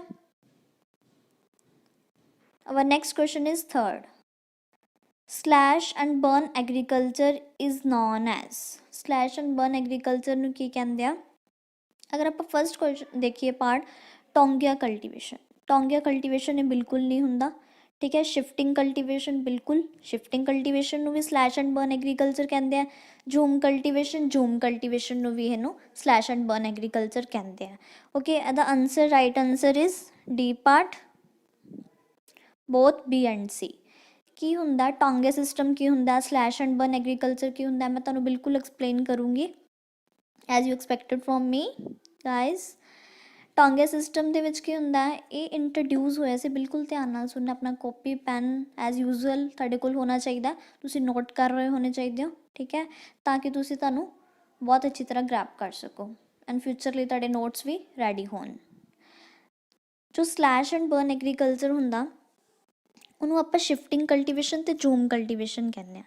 ਇਹਦੇ ਵਿੱਚ ਐਕਚੁਅਲ 'ਚ ਕੀ ਹੁੰਦਾ ਸੀਗਾ ਕਿ ਇਹ ਜਦੋਂ ਪ੍ਰੋਡਕਸ਼ਨ ਹੋ ਰਹੀ ਹੈ, ਠੀਕ ਹੈ, ਕਰੋਪ ਦੀ, ਤਾਂ ਜਿਹੜੀ ਕਈ ਵਾਰ ਪ੍ਰੋਡਕਟਿਵ ਕੋਈ ਇੱਕੋ ਕਰੋਪ ਨੂੰ ਆਪਾਂ ਵਾਰ-ਵਾਰ ਲਗਾ ਰਹੇ ਹਾਂ, ਰਿਪੀਟ ਕਰ ਰਹੇ ਹਾਂ, ਠੀਕ ਹੈ, ਇੱਕੋ ਕਰੋਪ ਨੂੰ ਕਿਸੇ ਸੇਮ ਪੀਸ ਆਫ ਲੈਂਡ, ਜਿਵੇਂ ਰਾਈਸ ਹੈ, ਹਰੇਕ ਸੀਜ਼ਨ ਆਪਾਂ ਇੱਕੋ ਲੈਂਡ ਦੇ ਉੱਪਰ ਉਹ ਰਾਈਸ ਹੀ ਵਾਰੀ-ਵਾਰੀ ਉਸ ਕਰੋਪ 'ਤੇ ਲਾਈ ਜਾਂਦੇ, ਜਾਂ ਵੀਟ ਹੈ ਇੱਕੋ ਹੀ ਲੈਂਡ ਦੇ ਉੱਪਰ ਵੀਟ ਵਾਰ-ਵਾਰ ਲਾ ਰਹੇ ਹਾਂ, ਜਾਂ ਰਾਈਸ ਹੈ, ਠੀਕ ਹੈ, ਇੱਕੋ ਲੈਂਡ ਦੇ ਉੱਪਰ ਜਦੋਂ ਆਪਾਂ ਇੱਕੋ ਕਰੋਪ ਨੂੰ ਵਾਰ-ਵਾਰ ਲਾ ਦਿੰਦੇ ਉਹ ਬਹੁਤ ਐਗਜ਼ੋਸਟ ਹੋ ਜਾਂਦੀਆਂ, ਠੀਕ ਹੈ, ਸੋਇਲਸ ਜਿਹੜੀਆਂ ਹੁੰਦੀਆਂ, ਅਤੇ ਜਿਹੜੀਆਂ ਕਰੋਪਸ ਹੈ ਬਹੁਤ ਐਗਜ਼ੋਸਟਿਵ ਹੈ, ਇਹ ਸਾਰੇ ਉਹਦੇ 'ਚੋਂ ਖਣਿਜ ਪਦਾਰਥ ਵਗੈਰਾ ਲੈ ਲੈਂਦੇ ਆ। ਪ੍ਰੋਡਕਟਿਵਿਟੀ ਜਿਹੜੀ ਸੋਇਲ ਦੀ, ਉਹਦੀ ਪ੍ਰੋਡਕਟਿਵਿਟੀ ਨਹੀਂ ਕਿ ਉਹਦੀ ਪ੍ਰੋਡਕਸ਼ਨ ਦੀ ਕਪੈਸਿਟੀ, ਪ੍ਰੋਡਿਊਸ ਕਰਨ ਦੀ ਕਪੈਸਿਟੀ ਘੱਟ ਜਾਂਦੀ ਹੈ ਇਹਦੇ ਨਾਲ। ਫਿਰ ਉਹ ਕੀ ਕਰਦੇ ਆ, ਸ਼ਿਫਟ ਕਰ ਦਿੰਦੇ ਆ, ਠੀਕ ਹੈ, ਉਹ ਹੋਰ ਲੈਂਡ ਦੇ ਉੱਪਰ ਸ਼ਿਫਟ ਕਰ ਦੇਣਗੇ, ਉਹ ਵਾਲੀ ਲੈਂਡ ਨੂੰ ਫਿਰ ਬਰਨ ਕਰਕੇ ਉਹਦੇ ਵਿੱਚ ਫਿਰ ਕਲਟੀਵੇਸ਼ਨ ਜਿਹੜੀ ਹੈ ਸਟਾਰਟ ਕਰ ਦੇਣਗੇ। ਮਤਲਬ ਇਹਨੂੰ ਸ਼ਿਫਟਿੰਗ ਕਲਟੀਵੇਸ਼ਨ ਇਸ ਕਰਕੇ ਕਹਿੰਦੇ ਆ ਕਿਉਂਕਿ ਇਹਨੂੰ ਸ਼ਿਫਟ ਕਰ ਦਿੱਤਾ ਤਾਂ ਇੱਕ ਲੈਂਡ ਦੀ ਉਹਦੀ ਪ੍ਰੋਡਕਟਿਵਿਟੀ ਖਤਮ ਹੋ ਗਈ ਮੰਨ ਲਾ, ਠੀਕ ਹੈ, ਤਾਂ ਉਹਨੂੰ ਦੂਜੀ ਲੈਂਡ ਦੇ ਵਿੱਚ ਸ਼ਿਫਟ ਕਰ ਦਿੰਦੇ ਆ, ਇਸ ਕਰਕੇ। ਜੂਮ ਕਲਟੀਵੇਸ਼ਨ ਵੀ ਇਹਨੂੰ ਨਾਮ ਦਿੱਤਾ ਜਾਂਦਾ ਔਰ ਇਹਨੂੰ ਸਲੈਸ਼ ਐਂਡ ਬਰਨ ਕੇ ਉਹ ਜ਼ਮੀਨ ਨੂੰ ਅੱਗ ਲਾ ਕੇ ਜਿਹੜੀ ਹੈ ਉੱਥੇ ਦੁਬਾਰਾ ਤੋਂ ਕਲਟੀਵੇਸ਼ਨ ਕੀਤੀ ਜਾਂਦੀ ਹੈ, that is known as slash and burn agriculture। And taungya system ਕਹਿੰਦਾ, ਟੋਂਗਿਆ ਸਿਸਟਮ ਜਿਹੜਾ ਹੈਗਾ 1896 ਦੇ ਵਿੱਚ ਸਟਾਰਟ ਹੋਇਆ ਸੀ, ਠੀਕ ਹੈ, ਇੰਡੀਆ ਦੇ ਵਿੱਚ 1890 'ਚ ਇੰਟਰੋਡਿਊਸ ਹੋਇਆ, 96 ਦੇ ਵਿੱਚ ਜਿਹੜਾ ਇਹਨੂੰ ਕਲਟੀਵੇਸ਼ਨ ਵਗੈਰਾ ਸਟਾਰਟ ਕੀਤੀ। ਪਹਿਲਾਂ ਤਾਂ ਇਹਨਾਂ ਨੇ ਕੀ ਕਿਹਾ ਕਿ ਉਹਦੇ ਵਿੱਚ ਜਿਹੜੇ ਹੈਗੇ ਆਪਾਂ ਟਰੀਜ਼ ਹੈ, ਟਰੀਜ਼ ਦੀ ਆਪਾਂ ਕਲਟੀਵੇਸ਼ਨ ਕਰਨੀ ਆ, ਠੀਕ ਹੈ, ਸਾਲ ਦੀ ਟੀਕ ਟਰੀਜ਼ ਦੀ ਮੇਲੇ ਇਹਨਾਂ ਤੋਂ ਸਟਾਰਟ ਕੀਤਾ ਸੀ, ਉਹਦਾ ਟਰੀ ਦੀ ਕਲਟੀਵੇਸ਼ਨ ਹੁੰਦੀ ਸੀ। ਬਟ ਆਫਟਰ ਦੈਟ ਇਹਨਾਂ ਨੇ ਕੀ ਅਲੋ ਕੀਤਾ ਉੱਥੋਂ ਦੇ ਜਿਹੜੇ ਫਾਰਮਰ ਸੀ ਜਾਂ ਜਿਹੜੇ ਰਹਿੰਦੇ ਸੀ ਲੋਕ, ਉਹਨਾਂ ਨੂੰ ਕਿ ਤੁਸੀਂ ਨਾਲ ਐਗਰੀਕਲਚਰ ਕ੍ਰੋਪਸ ਵੀ ਲਗਾ ਸਕਦੇ ਹੋ, ਠੀਕ ਹੈ, ਐਗਰੀਕਲਚਰ ਕ੍ਰੋਪਸ ਵੀ ਜਿਵੇਂ ਵੀਟ ਰਾਈਸ ਵਗੈਰਾ ਉਹਨਾਂ ਨੇ ਲਾਤੀਆਂ, ਨਾਲ ਤੁਸੀਂ ਟਰੀਜ਼ ਲਾਉਣੇ ਆ। ਬਟ ਇਹਨਾਂ ਨੇ ਇਹ ਗੱਲ ਰੱਖੀ ਕਿ ਜਿੰਨੀ ਦੇਰ ਤੱਕ ਤੁਹਾਡਾ ਟਰੀ ਆ ਉਹਦੀ ਪ੍ਰੋਪਰ ਜਿਹੜਾ ਹੈਗਾ ਉਹਦੀ ਗਰੋਥ ਸਟਾਰਟ ਨਹੀਂ ਹੁੰਦੀ, ਆਈ ਮੀਨ ਉਹਦੀ ਰਿਪਰੋਡਕਟਿਵ ਗਰੋਥ ਸਟਾਰਟ ਨਹੀਂ ਹੁੰਦੀ, ਉਨੀ ਦੇਰ ਤੱਕ ਲਾਣਾ। ਜਦੋਂ ਉਹਦੀ ਵੈਜੀਟੇਟਿਵ ਗਰੋਥ ਚੱਲ ਰਹੀ ਹੈ, ਵੈਜੀਟੇਟਿਵ ਗਰੋਥ ਦੇ ਵਿੱਚ ਕੀ ਹੈ ਕਿ ਹਲੇ ਜਿਹੜਾ ਤੁਹਾਡਾ ਬੂਟਾ ਉਹਦਾ ਲੀਵਸ ਪ੍ਰੋਡਿਊਸ ਹੋ ਰਿਹਾ, ਬ੍ਰਾਂਚਿਸ ਪ੍ਰੋਡਿਊਸ ਹੋ ਰਹੀਆਂ, ਹਲੇ ਉਹ ਵਾਲੀ ਗਰੋਥ ਚੱਲ ਰਹੀ ਹੈ, ਤਾਂ ਉਦੋਂ ਤੱਕ ਤੁਸੀਂ ਕ੍ਰੋਪ ਜਿਹੜੀ ਹੈ ਲਗਾ ਸਕਦੇ ਹੋ। ਪਰ ਜਦੋਂ ਹੀ ਉਹਦੀ ਰਿਪਰੋਡਕਟਿਵ ਗਰੋਥ ਸਟਾਰਟ ਹੋ ਗਈ, ਜਦੋਂ ਉਹਦੀਆਂ ਜਿਹੜੇ ਫੂਟ ਪੈਣਾ ਸ਼ੁਰੂ ਹੋ ਗਿਆ ਜਿਹਨੂੰ ਕਹਿੰਦੇ ਆ, ਤਾਂ ਉਦੋਂ ਤੁਸੀਂ ਬਿਲਕੁਲ ਵੀ ਜਿਹੜਾ ਕ੍ਰੋਪਸ ਨਹੀਂ ਲਗਾਉਣਾ। 1 to 3 years ਦੀ ਹੁੰਦਾ ਕਿ ਉਨੀ ਦੇਰ ਤੱਕ ਤੁਸੀਂ ਕ੍ਰੋਪਸ ਅਲੋ ਕਰ ਸਕਦੇ, ਪਰ ਜਦੋਂ ਉਹਦੇ ਫਰੂਟਿੰਗ ਆਉਣ ਲੱਗੀ ਉਦੋਂ ਤੁਸੀਂ ਕ੍ਰੋਪਸ ਨਾ ਲਾਓ, ਕਿਉਂਕਿ ਉਹ ਅਗਰ ਸ਼ੇਡ ਦਾ ਇਫੈਕਟ ਪਊਗਾ ਉਹਦੇ 'ਤੇ, ਸ਼ੇਡ ਦੇ ਇਫੈਕਟ ਦੇ ਨਾਲ ਜਿਹੜਾ ਹੈਗਾ ਆਪਣਾ ਉੱਥੇ ਅੱਛੀ ਤਰ੍ਹਾਂ ਕ੍ਰੋਪਸ ਦੀ ਗਰੋਥ ਨਹੀਂ ਹੋ ਸਕਦੀ, ਤਾਂ ਉਹ ਬਿਲਕੁਲ ਨਹੀਂ ਲਗਾਉਂਦੇ। ਜਿੰਨੀ ਦੇਰ ਤੱਕ ਤੁਹਾਡਾ ਕ੍ਰੋਪ ਦਾ ਜਿਹੜਾ ਹੈ ਡੈਂਸ ਨਹੀਂ ਹੁੰਦਾ, ਜ਼ਿਆਦਾ ਘਣਾ ਨਹੀਂ ਹੁੰਦਾ ਟਰੀ, ਉਨੀ ਦੇਰ ਤੱਕ ਤੁਸੀਂ ਕ੍ਰੋਪਸ ਲਗਾ ਸਕਦੇ, ਅਦਰਵਾਈਜ਼ ਸ਼ੇਡ ਦੇ ਨਾਲ ਇਫੈਕਟ ਹੋਊਗਾ। ये चीज़ उन्होंने रखी। तो टोंगिया सिस्टम आई होप तुहानूं बिल्कुल समझ आ गया होएगा। एक्सप्लेनेशन तुसीं पढ़ सकते हो कि ये झारखंड ਦੇ ਵਿੱਚ ਮੱਧ ਪ੍ਰਦੇਸ਼ ਦੇ ਵਿੱਚ ਇਹ ਸਿਸਟਮ ਹੁੰਦਾ, ਉੱਥੇ ਅਡੋਪਟ ਕੀਤਾ ਜਾਂਦਾ। ਐਂਡ ਅਵਰ ਆ ਦੇਖੋ ਤੁਹਾਨੂੰ ਮੈਂ ਪਿਕਚਰ ਦੇ ਨਾਲ ਵੀ ਸ਼ੋ ਕਰ ਰਹੀ ਹਾਂ ਕਿ ਇੱਥੇ ਸਲੈਸ਼ ਐਂਡ ਬਰਨ ਐਗਰੀਕਲਚਰ ਬਿਲਕੁਲ ਸ਼ੋ ਹੋ ਰਿਹਾ, ਠੀਕ ਹੈ, ਇਹਨੂੰ ਜ਼ੂਮ ਕਲਟੀਵੇਸ਼ਨ ਕਹਿੰਦੇ ਆ। ਓਕੇ, ਪਿਕਚਰ ਦੇ ਨਾਲ ਤੁਸੀਂ ਬਹੁਤ ਅੱਛੀ ਤਰ੍ਹਾਂ ਨਾਲ ਇਮੇਜ ਲਗਾਈ ਹੈ, ਦੇਖ ਸਕਦੇ ਹੋ। Our next question is fourth. The proportion of land under various crops at a particular point of time is known as cropping system, intensity and pattern. Monoculture. ਕਿਹੜਾ ਆਨਸਰ ਹੋਏਗਾ ਜੀ? Any guess? Guys, fast.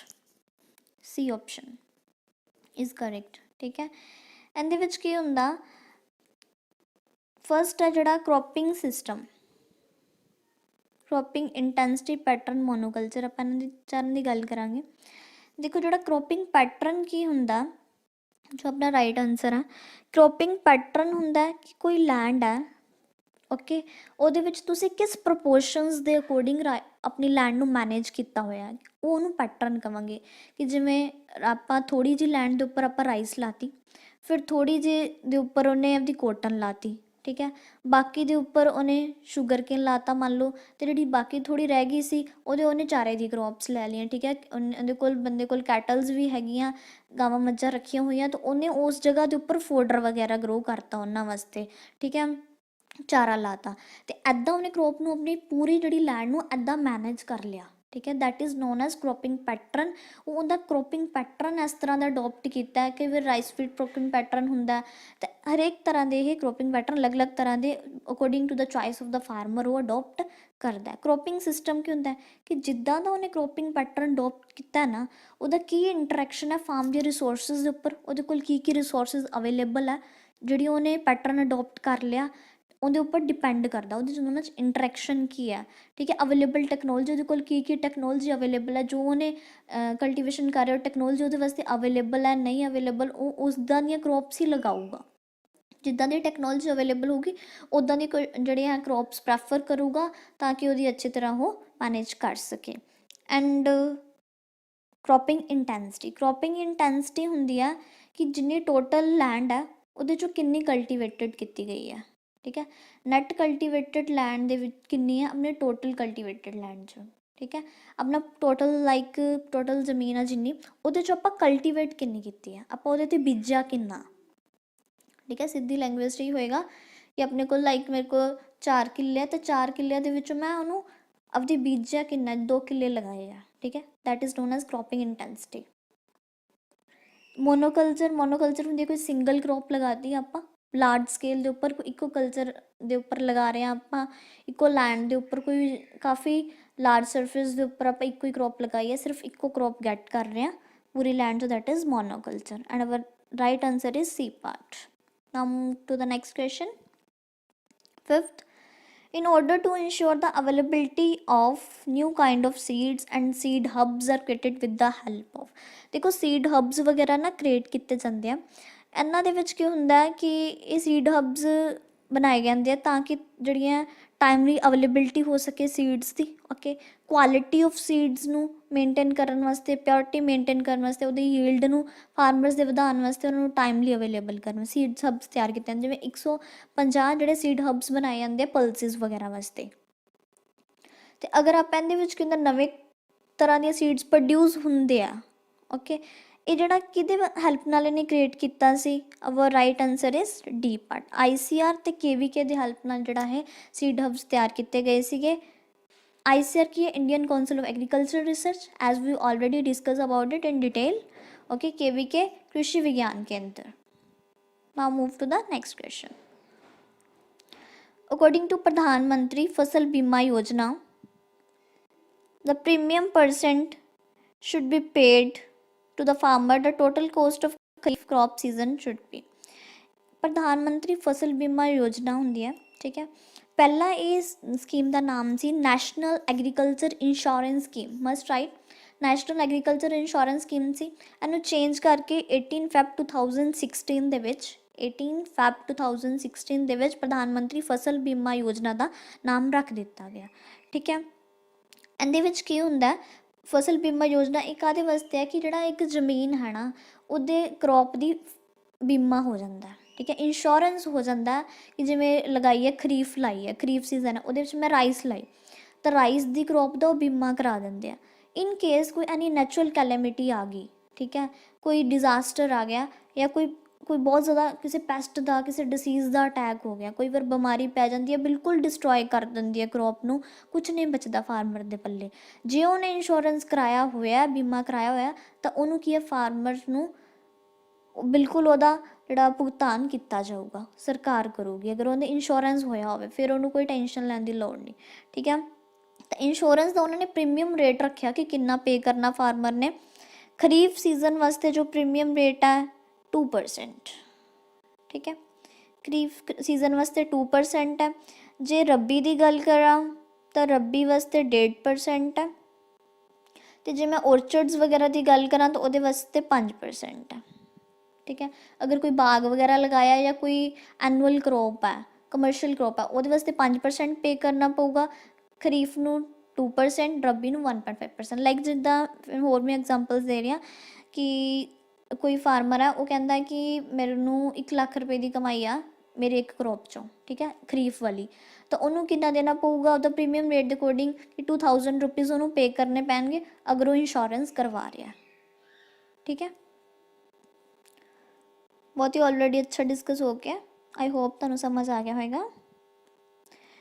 Now next question is crop lodging is a method of, किदा method है, soil fertility evaluation, both A and C, testing stability of fertilizers and none of these.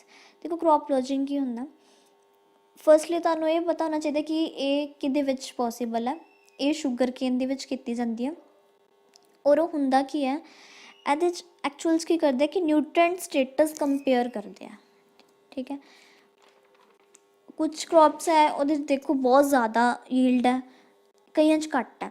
ਦੋਵਾਂ ਦਾ ਜਿਹੜਾ ਹੈਗਾ ਫੋਲੀਅਰ ਦੀ diagnose ਕੀਤਾ ਜਾਂਦਾ, ਦੋਵਾਂ ਦੇ ਪੱਤੇ ਵਗੈਰਾ ਲੈ ਕੇ ਉਹਨੂੰ ਡਾਇਗਨੋਸ ਕੀਤਾ ਜਾਂਦਾ ਕਿ ਇੱਕ ਬਹੁਤ ਜ਼ਿਆਦਾ ਯੀਲਡ ਆਉਂਦੀ ਹੈ ਜਿਹਦੀ ਪ੍ਰੋਡਕਸ਼ਨ ਜ਼ਿਆਦਾ ਆਉਂਦੀ ਹੈ, ਦੂਜੀ ਬਹੁਤ ਘੱਟ ਆਉਂਦੀ ਹੈ। ਠੀਕ ਹੈ, ਦੋਵਾਂ ਨੂੰ ਡਾਇਗਨੋਸ ਕੀਤਾ ਜਾਂਦਾ, ਉਹ ਡਾਇਗਨੋਸ ਕਰਕੇ ਦੇਖਿਆ ਜਾਂਦਾ ਕਿ ਉਹਨਾਂ ਦੇ ਪੱਤਿਆਂ ਦੇ ਵਿੱਚ ਨਿਊਟ੍ਰੀਐਂਟ ਸਟੇਟਸ ਕਿੱਦਾਂ ਦਾ, ਉਹਨਾਂ ਦੇ ਵਿੱਚ ਕਿੰਨਾ ਕੁ ਨਿਊਟ੍ਰੀਐਂਟ ਪਾਇਆ ਜਾਂਦਾ, ਜਿਹਦੇ ਕਰਕੇ ਉਹਨਾਂ ਦੀ ਪ੍ਰੋਡਕਸ਼ਨ ਦੇ ਵਿੱਚ, ਉਹਨਾਂ ਦੀ ਯੀਲਡ ਦੇ ਵਿੱਚ ਬਹੁਤ ਜ਼ਿਆਦਾ ਵਾਧਾ ਹੁੰਦਾ। ਠੀਕ ਹੈ, ਇਹ ਚੀਜ਼ ਇੱਕ ਤਰ੍ਹਾਂ ਦਾ ਟੈਕਨੋਲੋਜੀ ਹੈ, ਪ੍ਰੈਕਟਿਸ ਕੀਤਾ ਜਾਂਦਾ ਸ਼ੂਗਰ ਕੇਨ ਦੇ ਵਿੱਚ ਕੀਤਾ ਜਾਂਦਾ, ਤਾਂ ਕਿ ਆਪਾਂ ਕਰੋਪ ਨੂੰ ਅੱਛੇ ਤਰੀਕੇ ਨਾਲ ਮੈਨੇਜ ਕਰ ਸਕੀਏ। ਫਰਟੀਲਾਈਜ਼ਰਸ ਵੀ ਸਟੇਬਲ ਹੋ ਜਾਂਦੇ ਇਹਦੇ ਨਾਲ। ਫਰਟੀਲਾਈਜ਼ਰਸ ਆਪਾਂ ਨੂੰ ਪਤਾ ਲੱਗੂਗਾ ਕਿ ਜਿਹੜੇ ਆਪਾਂ ਇੰਨਾ ਫਰਟੀਲਾਈਜ਼ਰ ਪਾਉਣਾ ਕਿ ਬਹੁਤ ਜ਼ਿਆਦਾ ਵੀ ਨਹੀਂ ਲੋੜ, ਉਨਾ ਹੀ ਲੋੜ ਹੈ ਕਿ ਜਿੰਨੀ ਹਾਈ ਯੀਲਡ ਵਾਲੇ ਨੂੰ ਸਭ ਤੋਂ ਜ਼ਿਆਦਾ ਯੀਲਡ ਹੈ, ਉਹਦਾ ਨਿਊਟ੍ਰੀਐਂਟ ਸਟੇਟਸ ਹੈ, ਉਹਦੇ ਅਕੋਰਡਿੰਗ ਜਿਹੜਾ ਹੈਗਾ ਨਿਊਟ੍ਰੀਐਂਟਸ ਵੀ ਆਪਣੇ ਡਿਸਾਈਡ ਹੋ ਜਾਂਦੇ ਆ। B option is correct. Next question is theory read कर सकते हो गाइस तुसी। Crop lodging is mainly used in which crop, मैं हुणे दस के हटी अदा आंसर मिनट दे विच आना चाहिए है, सबनों पता होना चाहिए कि क्रॉप लॉजिंग किहड़ी क्रॉप दे विच हुंदी है। Obviously sugarcane, D option is correct, sugarcane दे विच चीज़ हुंदी है। ਤੁਹਾਨੂੰ ਹੀ ਦੇਖਣ ਲਈ ਕੀਤਾ ਸੀ ਕਿ ਸਟੂਡੈਂਟਸ ਕਿੰਨਾ ਕੁ ਸੁਣ ਰਹੇ ਆ। Next question is the agriculture marketing and farm friendly index is launched by. Our next question ਹੈ ਕਿ ਜੋ ਐਗਰੀਕਲਚਰ ਮਾਰਕੀਟਿੰਗ ਤੇ ਫਾਰਮ ਫਰੈਂਡਲੀ ਇੰਡੈਕਸ, ਠੀਕ ਹੈ, ਇਹ ਹੁੰਦਾ ਕੀ ਹੈ, ਇਹ ਜਿਹੜਾ ਹੈ ਲਾਂਚ ਕੀਤਾ ਸੀ ਫਸਟਲੀ ਨੀਤੀ ਆਯੋਗ ਨੇ। ਠੀਕ ਹੈ, ਨੀਤੀ ਆਯੋਗ ਨੇ ਇਹਨੂੰ ਲਾਂਚ ਕੀਤਾ ਸੀ agriculture marketing and farm friendly index, ਇਹਨੂੰ ਨੀਤੀ ਆਯੋਗ ਨੇ ਕੀਤਾ ਸੀਗਾ ਲਾਂਚ। ਔਰ ਇਹਦੇ ਵਿੱਚ ਕੀ ਹੁੰਦਾ ਕਿ ਰੈਂਕਿੰਗ ਕੀਤੀ ਜਾਂਦੀ ਹੈ, ਰੈਂਕਿੰਗ ਕੀਤੀ ਜਾਂਦੀ ਹੈ state wise, union territories wise ਜਿਹੜੀ ਹੈ ਰੈਂਕਿੰਗ ਕੀਤੀ ਜਾਂਦੀ ਕਿ ਜਿਹੜੀਆਂ ਐਗਰੀਕਲਚਰ ਮਾਰਕੀਟਸ ਦੀ ਰੈਂਕਿੰਗ ਕੀਤੀ ਜਾਂਦੀ ਹੈ ਕਿ ਕਿਹੜੀ ਅੱਛੀ ਹੈ। ਉਹਨਾਂ ਦੇ ਵਿੱਚ ਐਗਰੀਕਲਚਰ ਮਾਰਕੀਟਸ ਦੇ ਵਿੱਚ ਜਿਹੜਾ ਹੈ ਕੰਪੀਟੀਸ਼ਨ ਦੇਖਿਆ ਜਾਂਦਾ, ਉਹਨਾਂ ਦੀ ਐਫੀਸ਼ੀਐਂਸੀ ਕਿਹੜੀ ਹੈ, ਕਿਹੜੀ ਮਾਰਕੀਟ ਹੈ ਜਿਹਦੀ ਸਭ ਤੋਂ ਜ਼ਿਆਦਾ ਐਫੀਸ਼ੀਐਂਸੀ ਹੈ, ਟਰਾਂਸਪੇਰੈਂਸੀ ਕਿੰਨੀ ਕੁ ਹੈ, ਉਹਨਾਂ ਦੇ ਵਿੱਚ ਕੋਈ ਗੜਬੜ ਤਾਂ ਨਹੀਂ ਚੱਲੀ ਜਾਂਦੀ, ਉਹਦੇ ਅਕੋਰਡਿੰਗ ਇਹ ਸਾਰਾ ਉਹਨੂੰ ਮੈਨੇਜ ਕੀਤਾ ਜਾਂਦਾ, ਮਾਰਕੀਟਿੰਗ ਲਈ ਮੈਨੇਜ ਕੀਤਾ ਜਾਂਦਾ। ਇਸ ਕਰਕੇ agriculture marketing and farm friendly index ਬਣਾਇਆ, ਜਿਹਦੀ ਟਰਾਂਸਪੇਰੈਂਸੀ ਨੋਟ ਕੀਤੀ ਜਾਂਦੀ ਹੈ। ਔਰ ਇਹਨਾਂ ਦੇ ਵਿੱਚ ਮਹਾਰਾਸ਼ਟਰ ਜਿਹੜਾ ਐਟ ਪ੍ਰੈਜ਼ੈਂਟ ਸਭ ਤੋਂ ਜ਼ਿਆਦਾ ਜਿਹੜਾ ਫਸਟ ਨੰਬਰ 'ਤੇ ਆਇਆ, ਉੱਥੋਂ ਦੀ ਮਾਰਕੀਟਸ ਬਹੁਤ ਟਰਾਂਸਪੇਰੈਂਟ ਮਾਰਕੀਟਸ, ਐਫੀਸ਼ੀਐਂਸੀ ਬਹੁਤ ਜ਼ਿਆਦਾ ਹੈ। ਔਰ ਇਹਨੂੰ ਨੀਤੀ ਆਯੋਗ ਨੇ ਲਾਂਚ ਕੀਤਾ ਸੀ। ਨੀਤੀ ਆਯੋਗ ਕੀ ਹੈ? National institution for transforming India, ਜੋ ਕਿ ਹੈ 1 ਜਨ 2015 ਦੇ ਵਿੱਚ ਲਾਂਚ ਹੋਇਆ ਸੀ। ਨੀਤੀ ਆਯੋਗ 2015 'ਚ ਆਇਆ ਔਰ ਇਹਨੇ ਅੱਗੋਂ ਜੋ ਹੈ ਐਗਰੀਕਲਚਰ ਮਾਰਕੀਟਿੰਗ ਤੇ ਫਾਰਮ ਫਰੈਂਡਲੀ ਇੰਡੈਕਸ ਹੈ ਲਾਂਚ ਕੀਤਾ। C option is correct. Next question, the science of mulberry cultivation for silk production is. ਇੱਦਾਂ ਦੀ ਇੱਕ ਸਾਇੰਸ ਹੁੰਦੀ ਹੈ ਜਿਹਦੇ ਵਿੱਚ ਸਿਲਕ ਪ੍ਰੋਡਕਸ਼ਨ ਕੀਤੀ ਜਾਂਦੀ ਹੈ, ਉਹ ਕਿਹੜੀ ਹੋਊਗੀ? ਇਹਨਾਂ 'ਚ ਐਪੀਕਲਚਰ ਹੋਏਗਾ, ਮੋਰੀਕਲਚਰ ਹੋਏਗਾ, ਕਿਹੜੀ ਹੋਏਗੀ? ਦੇਖੋ, ਜੋ ਐਪੀਕਲਚਰ ਦੀ ਗੱਲ ਕਰਾਂ ਤਾਂ ਐਪੀਕਲਚਰ ਦੇ ਵਿੱਚ ਤਾਂ ਹੁੰਦਾ study of honeybees, apiculture study of honeybees ਆ ਜਾਊਗਾ, ਠੀਕ ਹੈ।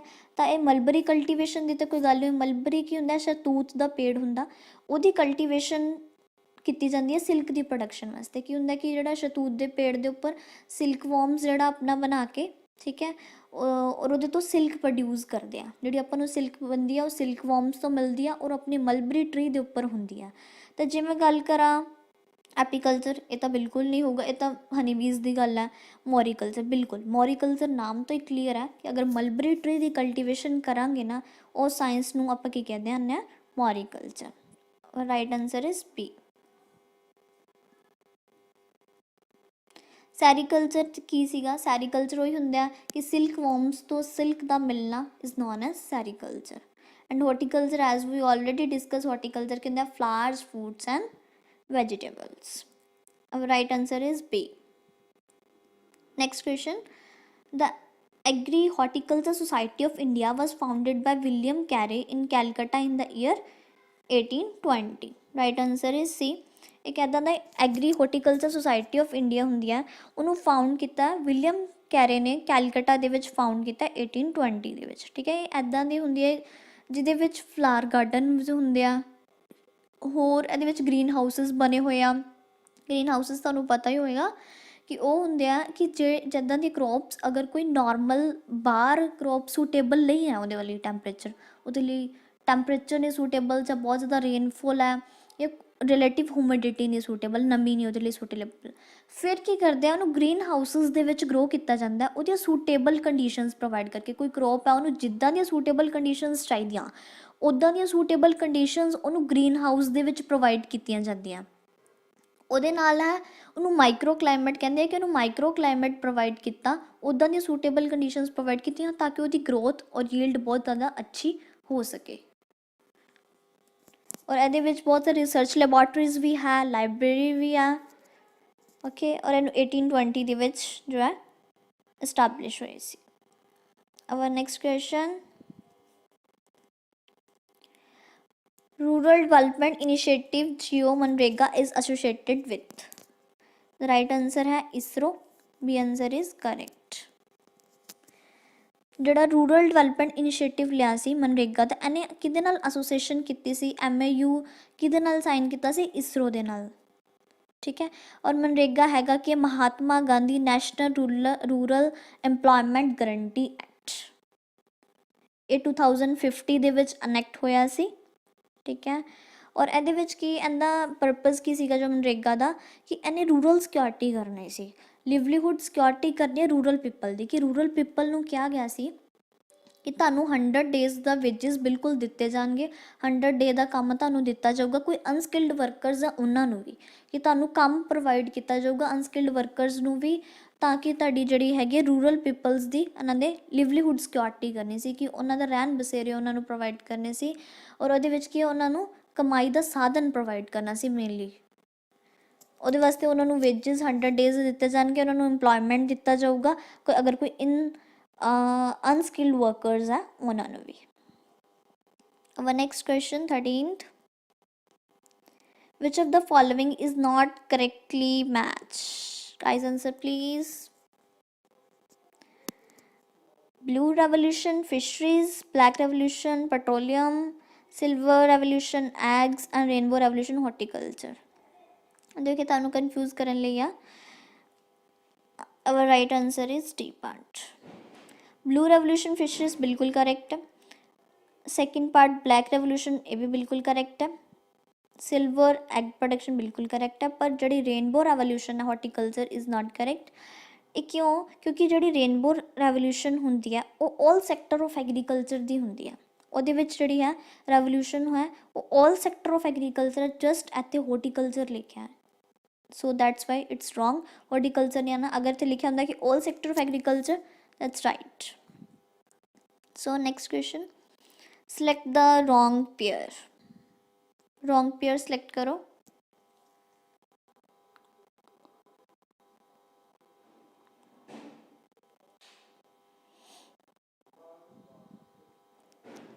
Fast. You noted world water day 22 March बिल्कुल सही है. वर्ल्ड फूड डे अक्टूबर 16 बिल्कुल सही है. पर वर्ल्ड मिल्क डे ये बिल्कुल गलत है. 1 जून ਨੂੰ वर्ल्ड मिल्क डे ਹੁੰਦਾ. 5 जुलाई ਨੂੰ बिल्कुल गलत है. Our answer is C part. 1 जून ਨੂੰ वर्ल्ड मिल्क डे ਹੁੰਦਾ. UN डे अक्टूबर 24 ये भी बिल्कुल करेक्ट है. Our answer is C part. Which type of soil is found in Punjab. Punjab ਦੇ ਵਿੱਚ ਕਿੱਦਾਂ ਦੀਆਂ ਸॉइल्स फाउंड. बहुत इंपॉर्टेंट क्वेश्चन. ਆਪਾਂ ਨੂੰ ਪਤਾ ਹੋਣਾ ਚਾਹੀਦਾ ਕਿ ਪੰਜਾਬ ਦੇ ਵਿੱਚ ਕਿੱਦਾਂ ਦੀਆਂ ਸॉइल्स ਜਿਹੜੀਆਂ फाउंड ਹੁੰਦੀਆਂ. ਅਲੂਵੀਅਲ ਸॉइल. ਇਹ ਤਾਂ ਤੁਸੀਂ ਯਾਦ ਹੀ ਕਰ ਲੈਣਾ ਕਿ ਭੁੱਲਣਾ ਹੀ ਨਹੀਂ ਹੈ ਕਿ ਅਲੂਵੀਅਲ ਸॉइल ਜਿਹੜੀ ਹੈ ਪੰਜਾਬ ਦੇ ਵਿੱਚ ਪਾਈ ਜਾਂਦੀ ਆ. और next question according to census 2011 state having least total literacy rate in India. बिल्कुल घट लिटरेसी रेट कितना. अगर मैं गल करा छत्तीसगढ़, झारखंड, वेस्ट बंगाल, बिहार, अपना आंसर जो होएगा बिहार होएगा. ठीक है. बिहार दे विच सब तो घट लिटरेसी रेट है आपां नूं पता ही है. और सब तो ज़्यादा कित्थे आ एनीवन. इंडिया दे विच की है 74.04% जो है इंडिया का लिटरेसी रेट है. ओके 74.04% इंडिया का लिटरेसी रेट है. जो साउथ कोरिया की गल करिए उत्ते 100% लिटरेसी रेट है. उत्ते लिटरेसी रेट दे विच की हुंदा है कि every people is able to write and read. ठीक है. और उनदे विच की है सारे परसनस आपां कहने पढ़े लिखे होणगे, राइट रीड कर सकते हैं. साउथ कोरिया 100%, अपने तो 74% के नज़दीक है. अगर आप इत्थे गल करिए तो बिहार दी सब तो घट है एंड केरला दी सब तो ज़्यादा है. केरला दी सब तो ज़्यादा है 93.91% है. और जो अपनी बिहार दी है 63.82% है. Next question Indian institute of agriculture biotechnology situated at. ये कितने हैं? ये है Ranchi. Our right answer is a part. एक ऐदा दा इंडियन इंस्टीट्यूट है जिथे एग्रीकल्चर बायोटेक्नोलॉजी की रिसर्च वगैरह होंगी है. ये जैनेटिक्स हो गया, प्लांट बायोलॉजी हो गया, ठीक है, बायोटेक हो गया, ये सारे ये आएंगे. मतलब रिसर्च की जाती है प्लांट्स के उपर, उन्होंने ब्रीडिंग कराई जाती है, नवी नवी वराइटीज़ तैयार कराई जाती, हाइब्रिड तैयार कराए जाते हैं. कोई अर्ली मच्योरिंग, लेट मच्योरिंग, सब कुछ ये होंगे. रांची दे विच होया सी. बिल्कुल तुसीं याद रखना ए पार्ट आंसर है Ranchi. Next question dash is the practice of growing a crop from the stubbles of previous crop. जो प्रीवियस क्रॉप से स्टबल्स दे विचों क्रॉप दोबारा बन जाती है वो किहड़ी हुंदी है? Is known as ratooning. C option is correct. किद्दां? जिवें शुगर केन हुंदी है. शुगर केन गन्ना लाया, गन्ना एक बारी आपां वड्ड लिया, तो जदों आपां वड्डिया ना उत्थों ही उन्हां दीयां रूट्स तो ही दोबारा क्रॉप बन जाता, गन्ना दोबारा हो जाता. तो मतलब आपां 2 वारी क्रॉप मिल जाती है. इनू आपां की कहने आ रटूनिंग. और लिखा हुआ है ना कि स्टबल्स जो क्रॉप बन जाती है. प्रैक्टिस है कि आप ग्रोइंग की crop from the stubbles of previous crop. Previous crop लगाई सी अपन वढ़ ली, उहदे तो इसकी स्टबल्स तो दोबारा क्रॉप की रीग्रोथ हो जाती है, तो उन्होंने आपां रटूनिंग किया जाता है.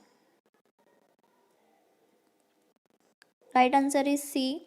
Next question decline in soil quality due to improper land use and soil management, poor management and usually for agriculture, industrial and urban purpose known as। ठीक है, ਆਪਾਂ ਲੈਂਡ ਹੈ ਉਹਦੀ ਸੋਇਲ ਦੇ ਵਿੱਚ ਆਪਾਂ ਉਹਦੀ ਅੱਛੀ ਤਰ੍ਹਾਂ ਮੈਨੇਜਮੈਂਟ ਨਹੀਂ ਕੀਤੀ, ਬਹੁਤ ਇੰਪਰੋਪਰ ਲੈਂਡ ਯੂਜ਼ ਕੀਤਾ, ਪੂਅਰ ਮੈਨੇਜਮੈਂਟ ਕੀਤੀ, ਵਧੀਆ ਤਰੀਕੇ ਦੀ ਸਾਂਭ ਸੰਭਾਲ ਨਹੀਂ ਕੀਤੀ, ਬਹੁਤਾ ਉਹਨੂੰ ਯੂਜ਼ ਵੀ ਨਹੀਂ ਕੀਤਾ, ਕਈ ਵਾਰ ਫੈਲੋ ਵੀ ਪਈ ਰਹਿਣ ਦਿੱਤੀ ਐਗਰੀਕਲਚਰ ਵਾਸਤੇ ਜਾਂ ਫਿਰ ਅਰਬਨ ਪਰਪਸਿਸ ਵਾਸਤੇ ਇਹਨੂੰ ਯੂਜ਼ ਹੋਈ।